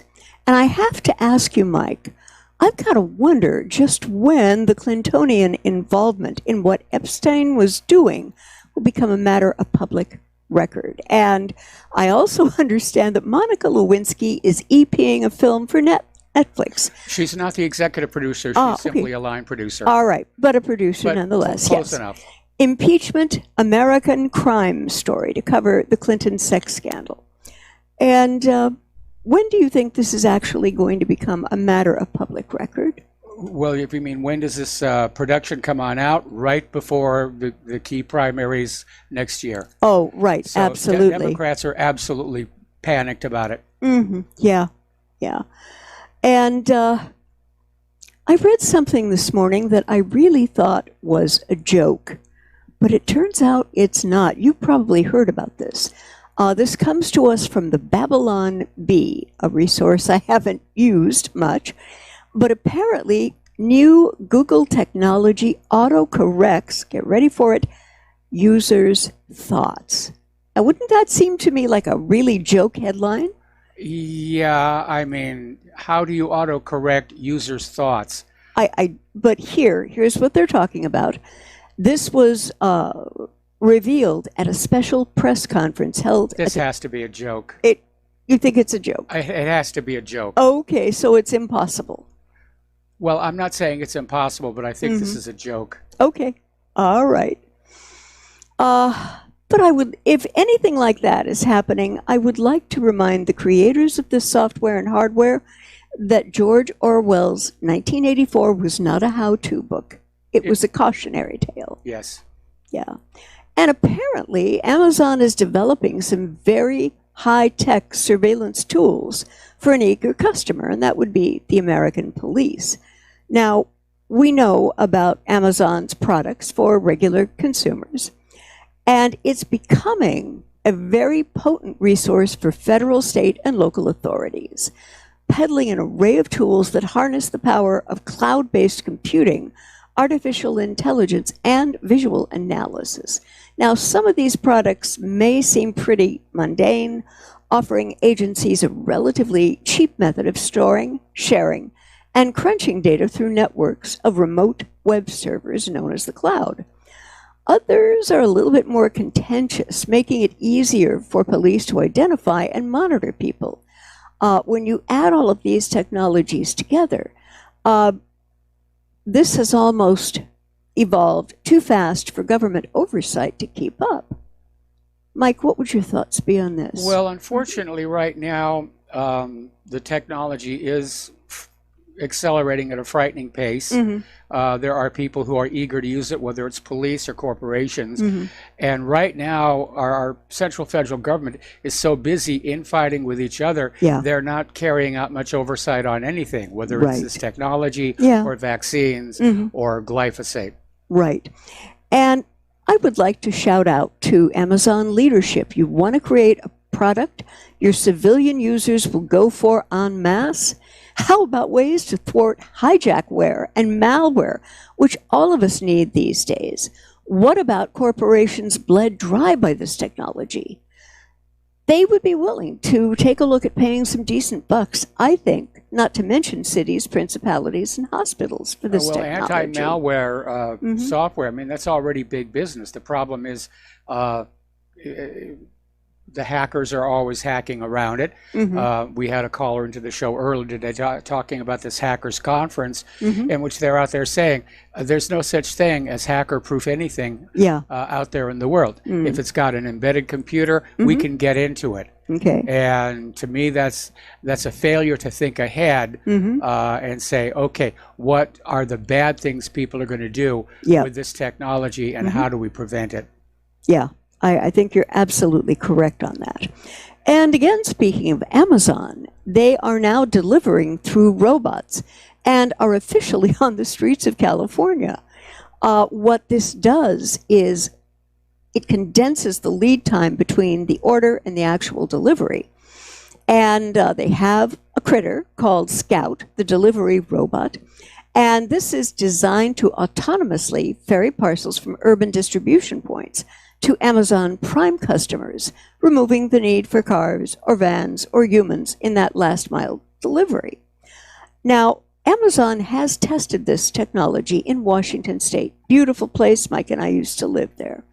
The robots deployed in the Irvine area will drive during daytime hours.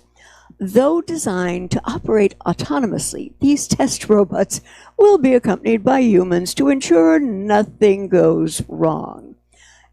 So-called Scout ambassadors will also be gauging how the public is going to react to these robots delivering these items. Mike, what's your thought? Well, I think that probably, I don't think anybody's going to run up and hug the robot. No.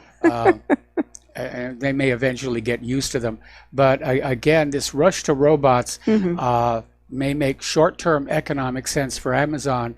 But in the long term, if we're replacing all of our workers with robots, then we're going to have a huge unemployment problem. And I know we're constantly being told unemployment's at an all-time low, but that's being told to you by the same people who told you Saddam had nuclear weapons. Right. Well, do we have a shout-out? Yes, we're going to do a shout-out to our honor affiliates who are just now rejoining the network. And something from the wild and very evil world of Monsanto. Monsanto has operated a fusion center to monitor and discredit journalists and activists.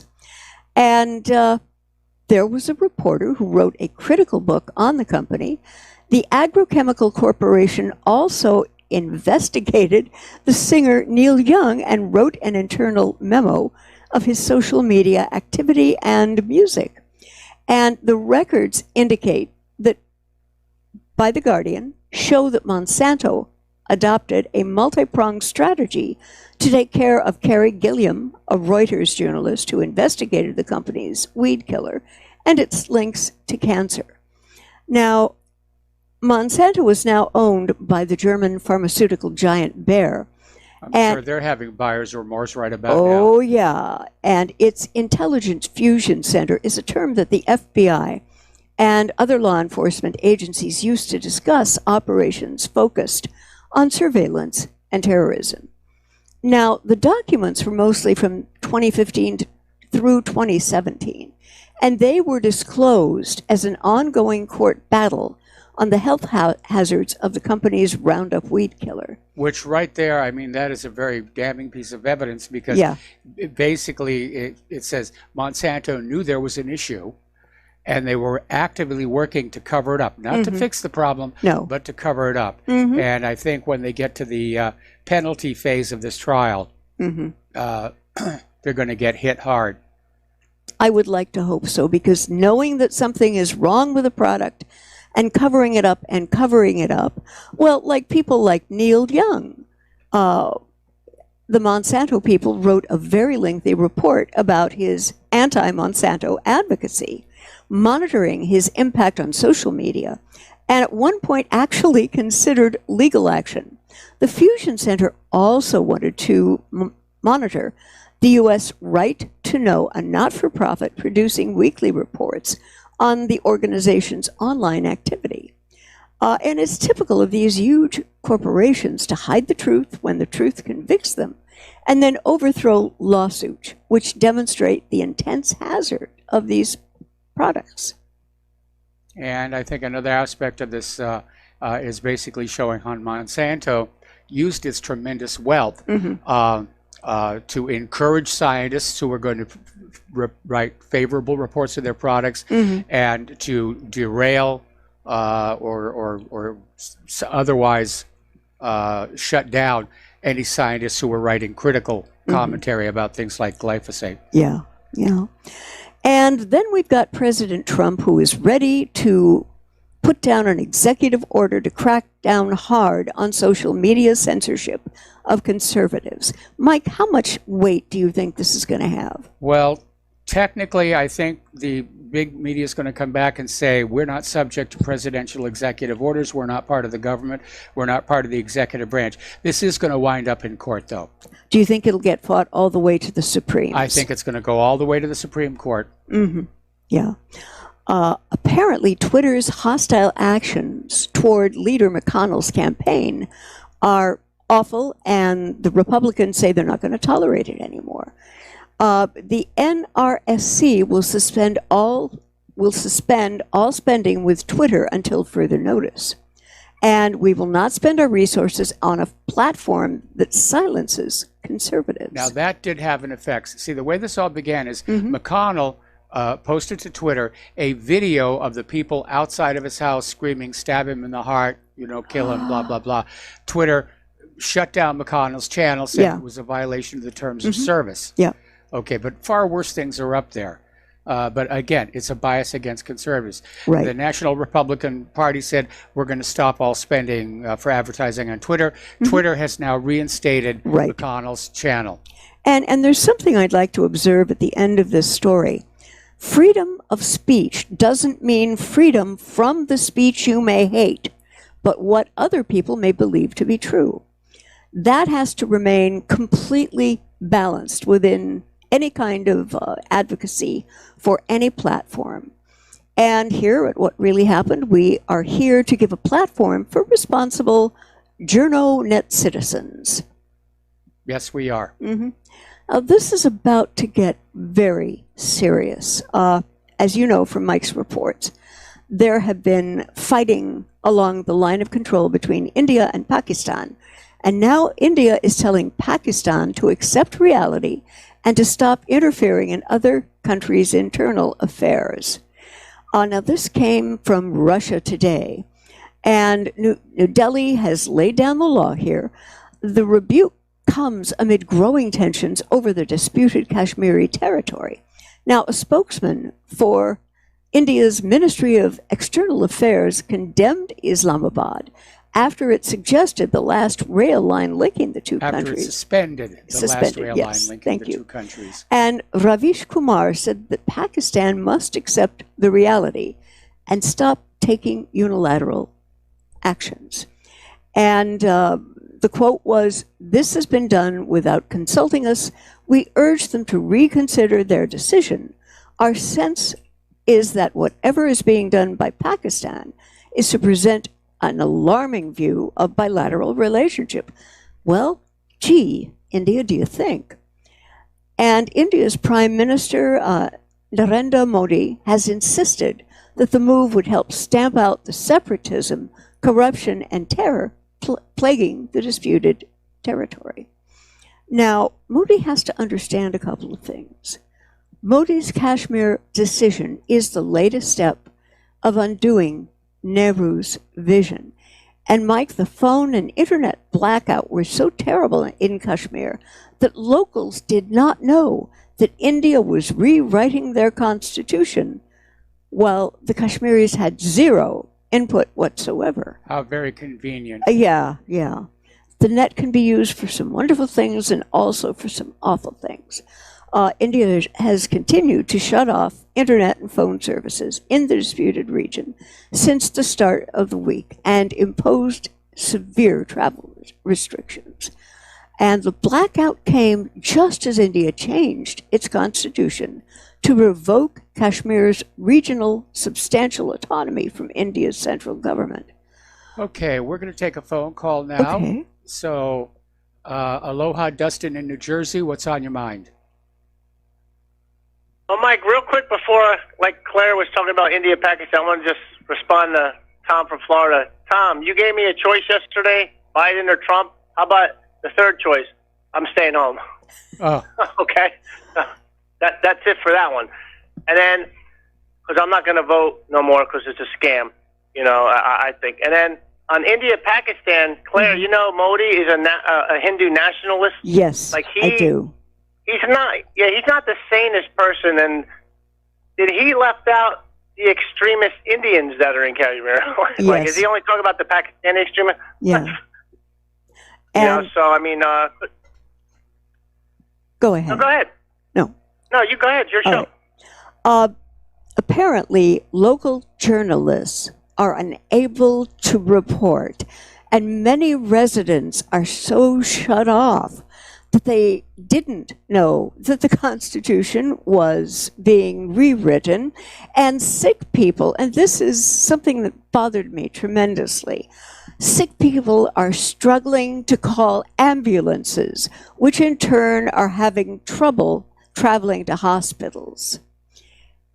And I think right now that Modi needs to look at the optics of this move as being severely negative, and to Prime Ministers Modi and Khan and some of the adults in the room who are watching this escalation move so far out of control. And yes, Sergei Lavrov, I'm talking to you.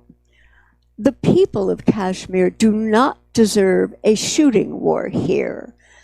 I would like to think that you all have what my late grandfather would characterize as horse sense, to understand what a total calamity a war between a nuclear-armed Pakistan and a nuclear-armed India would be. And I would like everyone, and I'll say this very politely, we have to get away from the male attribute measuring contest for both Prime Minister Khan and Prime Minister Modi. And I mean that with all my heart. Peace through the entire region is what needs to be attained here. So I am publicly asking China's President Xi Jinping and America's President Trump to weigh in, to move this forward in a way that does not hurt either India or Pakistan. Mike, do you have some thoughts on this? Well, again, there's a long history of enmity between India and Pakistan, and I don't see this as really having a good resolution because everybody is a hothead. Everybody's talking war. Yeah. Nobody is saying, well, let's sit down and settle it. Nobody is saying, can't we share the Kashmir region? Yeah. Now, I know that the headwaters of an important river originate there, but, you know, is there enough water where it can be shared? Or, you know, is it just limited, another classic case of limited resources triggering a conflict? Well, you know that old phrase from Karl Marx, and history has proven him true, that economics is always the generator of wars. That's true. Yeah. Anyway, Dustin, do you have anything else? They don't care about the people of Kashmir. No. It's an issue. Yeah. You know, it's about land, it's about water rights, it's about our national image. Mike, I wanted to talk, if I still got some time, about these incidents in Russia that some of them are being like Daily Mail and Express UK, which Express UK is like a tabloid. They're kind of like exaggerating, like with Daily Mail, they say like there was a explosion. They're handing out iodine tablets, and then they mention the Zircon missile. That Zircon's not. I mean, if there was an incident with a nuclear cruise missile, which they're testing, that's one thing, but the Zircon's not. So there's a lot of misinformation going on because it's just evil I Russia. think it's more gratuitous Russia bashing here. Anyway, listen, Dustin, we're going to have to let you go. We're going to take a commercial break, and we will be right back. Hi, America. Welcome back to our show here. And Claire, what have you got up next? Well, apparently, Hong Kong police have been deploying anti-riot armored trucks in Hong Kong. They're also called sonic cannons. And what these do is they emanate a pitch very loudly and high tone. But Mike, this technology can actually make people deaf. Yes, it can harm your hearing. I mean, they've had it here in the United States for a lot of years. It's called LRAD. Yes. And it's supposed to be, non-harmful crowd control. But they're even, these apparently are from the LRAD Corporation. Yeah. And the next thing I wanted to look at is, why is the military telling everyone that the Syrian pullout is because Trump wanted the troops there out? I mean, Mike, this story makes no sense to me whatsoever. Trump made the comment about wanting to pull out of Syria, but it never actually happened. But the Pentagon is out there saying that, the pullout caused all kinds of damage and we have to escalate. Yeah. And I really feel that this was a really blatant statement against the Trump administration. And it looks to me like the deep state and the military-industrial complex want to see us there forever? No, they just want to see us there long enough to get Assad replaced with a U.S. puppet ruler. Ouch. And apparently Bolton is at it again, and Venezuelans will suffer. The Trump administration, with John Bolton, the only battlements he'll ever man, is at it again. But this time, they're enacting sweeping financial punishments on businesses who would dare to transact with Venezuela's Maduro.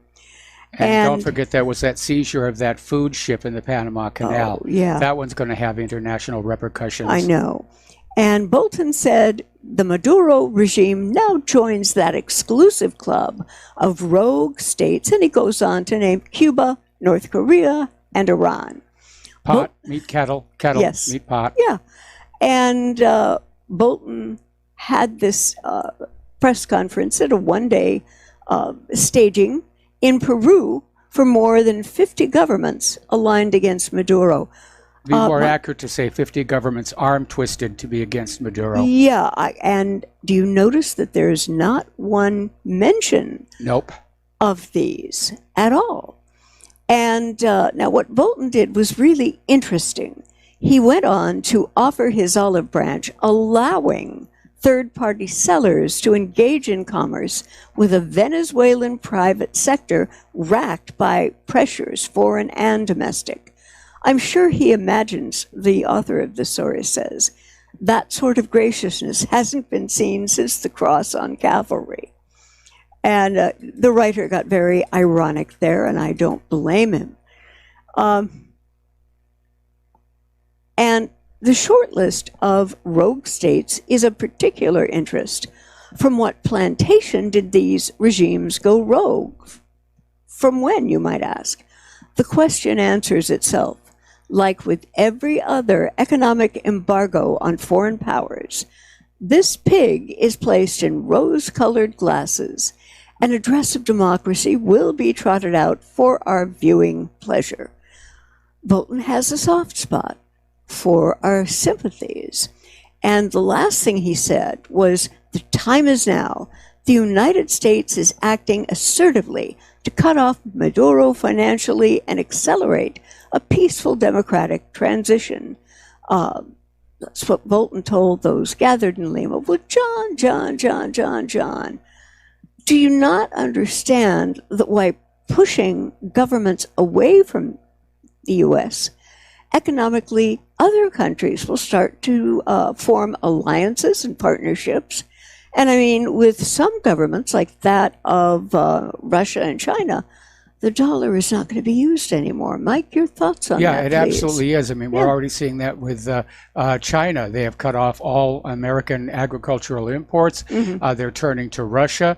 And even if Xi Jinping and Trump kiss and make up, they're not going to switch back to the American importers. No. And as far as Venezuela is concerned, they have a democracy. They had elections last year. Maduro won by quite a wide margin. And, you know, it's kind of ironic to see the United States, which has such a problem with fraud in our election system, start screaming about bringing democracy to these other countries. I wish they would bring it here. Yeah. There is another news story about Brazil, which I'm going to hold over until after the break, because I think this is very important. Okay, yeah. All right, well, we're coming up on this next break here. And apparently China is still buying oil from Iran in defiance of U.S. sanctions. We'll be right back. And aloha, America. Welcome back to our show here. And Claire, what's next on your list? Oh, there we go. Apparently, there has been a huge victory with the Brazil Supreme Court minister, and he has ruled to protect press freedom for Glenn Greenwald and The Intercept. Mike, this is major. This is major stuff. Yes. And I have a lot of respect for Glenn. Sometimes I will link to him, others maybe not so much, but he is very much a person with his fingers on the pulse of what's going on in this country and internationally. Now, apparently, this judge wrote in a sweeping decision that any attempt to investigate journalists for their reporting would constitute an unambiguous act of censorship and would violate Brazil's constitution. And for the past couple of months, Greenwald and The Intercept Brazil have punished a series published a series of damning articles on Moro's role as a judge in Operation Car Wash. Now, this was a string of supposedly anti-corruption prosecutions of Brazil's political elite. The stories were based on Telegram chats given to The Intercept Brazil by an anonymous source. I think I'm very glad for Glenn, and I hope he continues what he's doing. Glenn is doing some really good work, and, you know, we just wish him well. Yes, we do. He is a force of light out there. Yes, he is. And not someone who just wants to curse the darkness. Okay, we did this story as well. Okay. So all right. Let's skip on down. All righty. Okay. Oh, wait, we did that one. Oh, okay. All right. You've been copying from my page again. No, dear, I haven't, honestly. All right. Hold it. What's this one here? Okay. This was about these making similar comments between the Nazis and Israelis. But I have a thought that I really feel I need to share here. Yep. What if that thought is absolutely backed up by ironclad fact? Well, Israel has Gaza. Mm-hmm. Nazi Germany had the Warsaw Ghetto. Mm-hmm. The Nazis built walls. Mm-hmm. Israel's building walls. Yeah. They tend to shoot a lot of innocent people. Yep. And I would have to say that when a guy like Bishop Desmond Tutu, who was part of the original move for freedom from the very despotic government that South Africa had, when he looks and says that a country is behaving as though they are an apartheid country, the guy knows what he's talking about. He's seen it. He knows apartheid. He's seen it. Yeah, a million times. Now, this was interesting. You mentioned earlier the 74-year anniversary of the bombing of Nagasaki. And there was a cross taken from a Nagasaki cathedral after the atom bomb hit, and it's gotten returned 74 years later. Whoever did this and started this conversation, bless you. And I think it was a very informed and loving thing for them to do. There's another story here about Brazil, not quite so nice or good. Apparently, Bolsonaro's war on the Amazon, there is now mass mining invasion of Yanomami lands in Brazil, and it threatens their survival. Now, acting in response to public statements from the president of Brazil, Jair Bolsonaro, on the need to open up indigenous lands they're reporting now that miners are doing 20,000 miners are doing illegal invasion of these First Peoples land. And apparently they're going to go in and subject to special decisions in the national legislature. And over the past 20 years, these people have been repeatedly threatened by mining invasions which have caused epidemics and violent clashes. Yeah, but this was declared an indigenous park in 1992. I know. It's they're like not respecting a national it. park here. You're not supposed to go on in and Yeah. just start, digging stuff up without permission. Yeah. And even, now I never thought that the American Association of Anthropologists would do something like this, but they've also appealed to human rights organizations to demand the protections of the Yanomami's rights. Well, if there are no more Yanomami, how are the anthropologists going to get tenure? I hear you. I hear you, my dear. And this comes to us from Global Research. It's a Canadian blog that has a lot of interesting things to say. Now, this article was written, and sir, if you're listening and I mispronounce your name, 1,000 apologies. Habib Ahmadzadeh is the writer. Ahmadzadeh. Yeah, Ahmadzadeh. Thank you, dear. And so he's written an open letter to President Trump. And he says in this tweet, President Trump claimed that Iranians never won a war, but never lost a negotiation. And this guy is saying, as a world citizen and a veteran of the 1988 Iran-Iraq War, I have firsthand experience with the bitterness of war, so I've got a few suggestions and responses for you. First, I would advise you against using the words win and winning to describe war, especially from a U.S. perspective.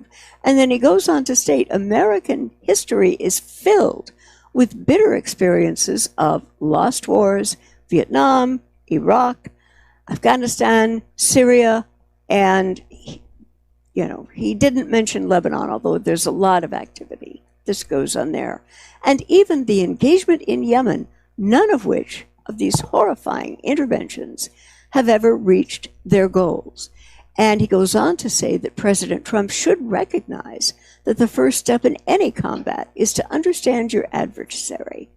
As an experienced Iranian war veteran, I strongly suggest you study the culture and history of an old civilization like Iran. Iranians, those you label as living in a terrorist nation, are very proud that for the last 250 years they have never initiated a war. Also proud that they have never invaded, intruded, or oppressed other nations, neither in our neighborhood nor even in our response to our foes.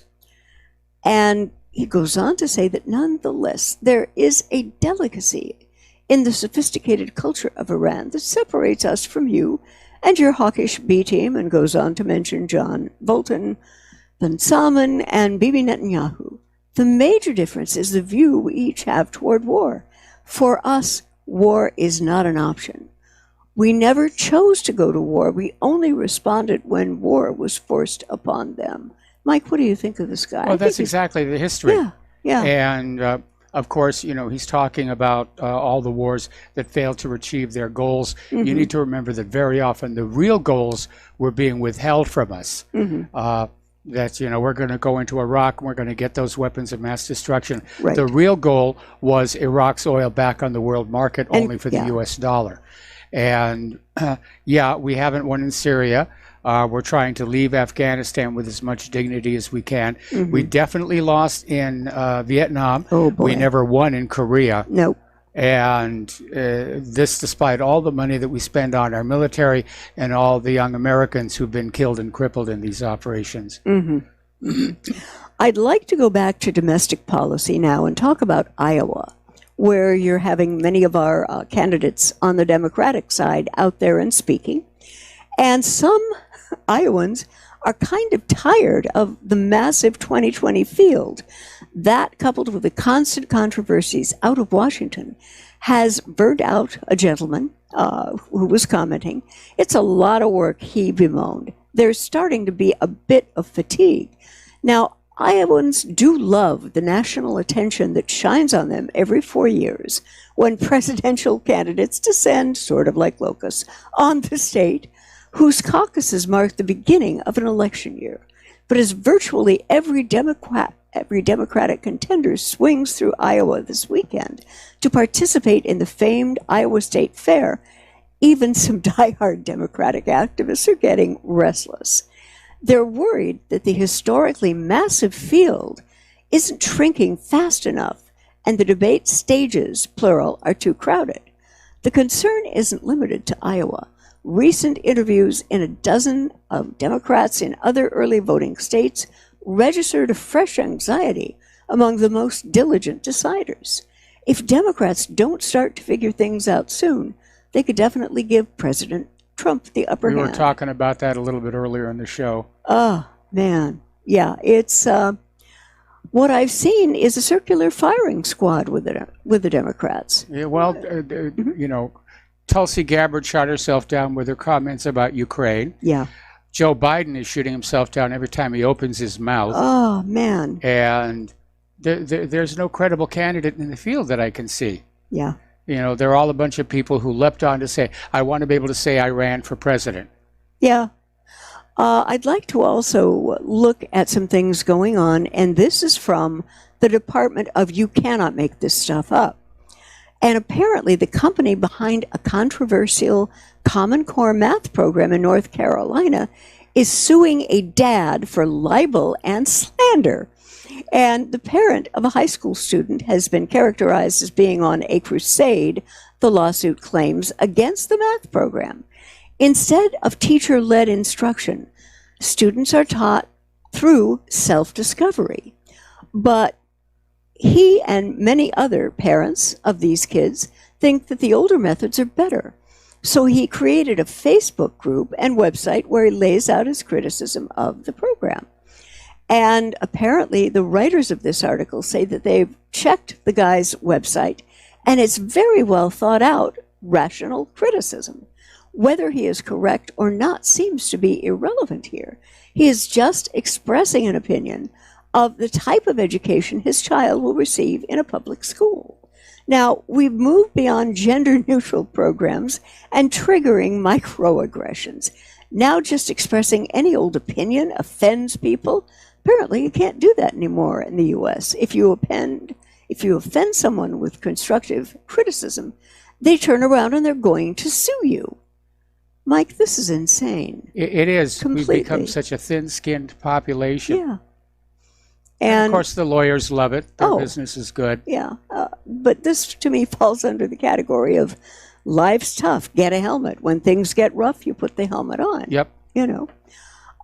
Traveling over to the UK, apparently, and Mike, I don't know if I'm right on this, but I'm seeing a series of these happen. There have been a lot yeah, of these happening, yeah. and some people are starting to wonder if somebody is testing their ability to trigger blackouts in cities around the world. But this one hit London, Yeah. and large parts of the south of England are suffering from this widespread power outage. It's described as a major incident Yep. by electricity providers, and it caused massive traffic jams and just all kinds of problems. But, you know, Great Britain is not like Venezuela, which makes this blackout on this scale a little suspicious. Yeah. Yeah, it was. I think that's your last article. Oh, well, I don't think so. We have been wondering, by the way, economically. Turkey received a $1 billion bailout from China. You know, as we have been talking about pushing countries away from the U.S. for business and everything else, and countries like China are just sopping up the gravy, as it were, in terms of being able to get better loans and better commitments from China when their cash reserves ran out. And we have no idea. Okay. Yes. This really is the bottom of your talking points. All At right. least that's all that you. These rare earth elements are critical for the high-tech industry and the manufacture of everything from mobile phones to modern jet fighters. China controls about 80% of them. That's just where they came up in the Earth's crust. And China has invested quite a bit in the infrastructure to mine and purify these materials. These 17 specific elements here. Now, the Association of China Rare Earth Industry comprises almost 300 miners, processors, and manufacturers.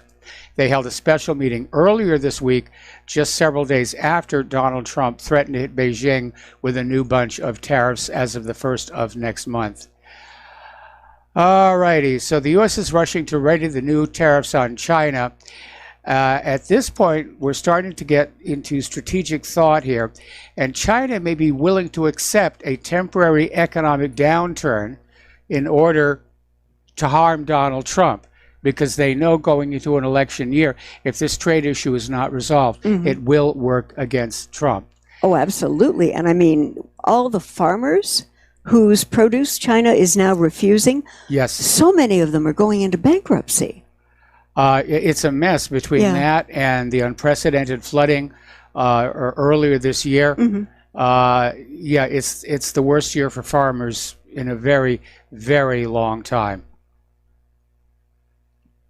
Absolutely. Okay.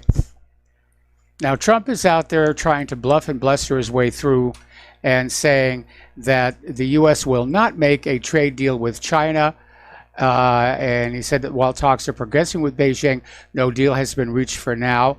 And the president told reporters earlier today he would like to see more movement on the trade talks, but that Washington was not ready to finalize an agreement. China wants to do something on trade, but I'm not ready to do anything yet, President Trump said, adding that the American taxpayer is not paying for the tariffs currently imposed on trade with the country. Well, Don, I hate to break this to you, but yeah, we, the American people, are paying for the tariffs in those increased prices on goods that still have to be imported from China because nobody in the U.S. knows how to make them. Well, we've outsourced our manufacturing for so long. We gave it all away. Yeah. We very foolishly gave it all away. And I think one of the things that they could tie in with immigration would be getting the best of the best. people who know how to make factories run, people who are... People like that aren't sneaking across our borders. I know. You know, they come in the legal way. Right. They get an H-1B visa. All right, we're going to take another break for commercials. Back with the last segment of our program on this Pauhana Friday after these few words.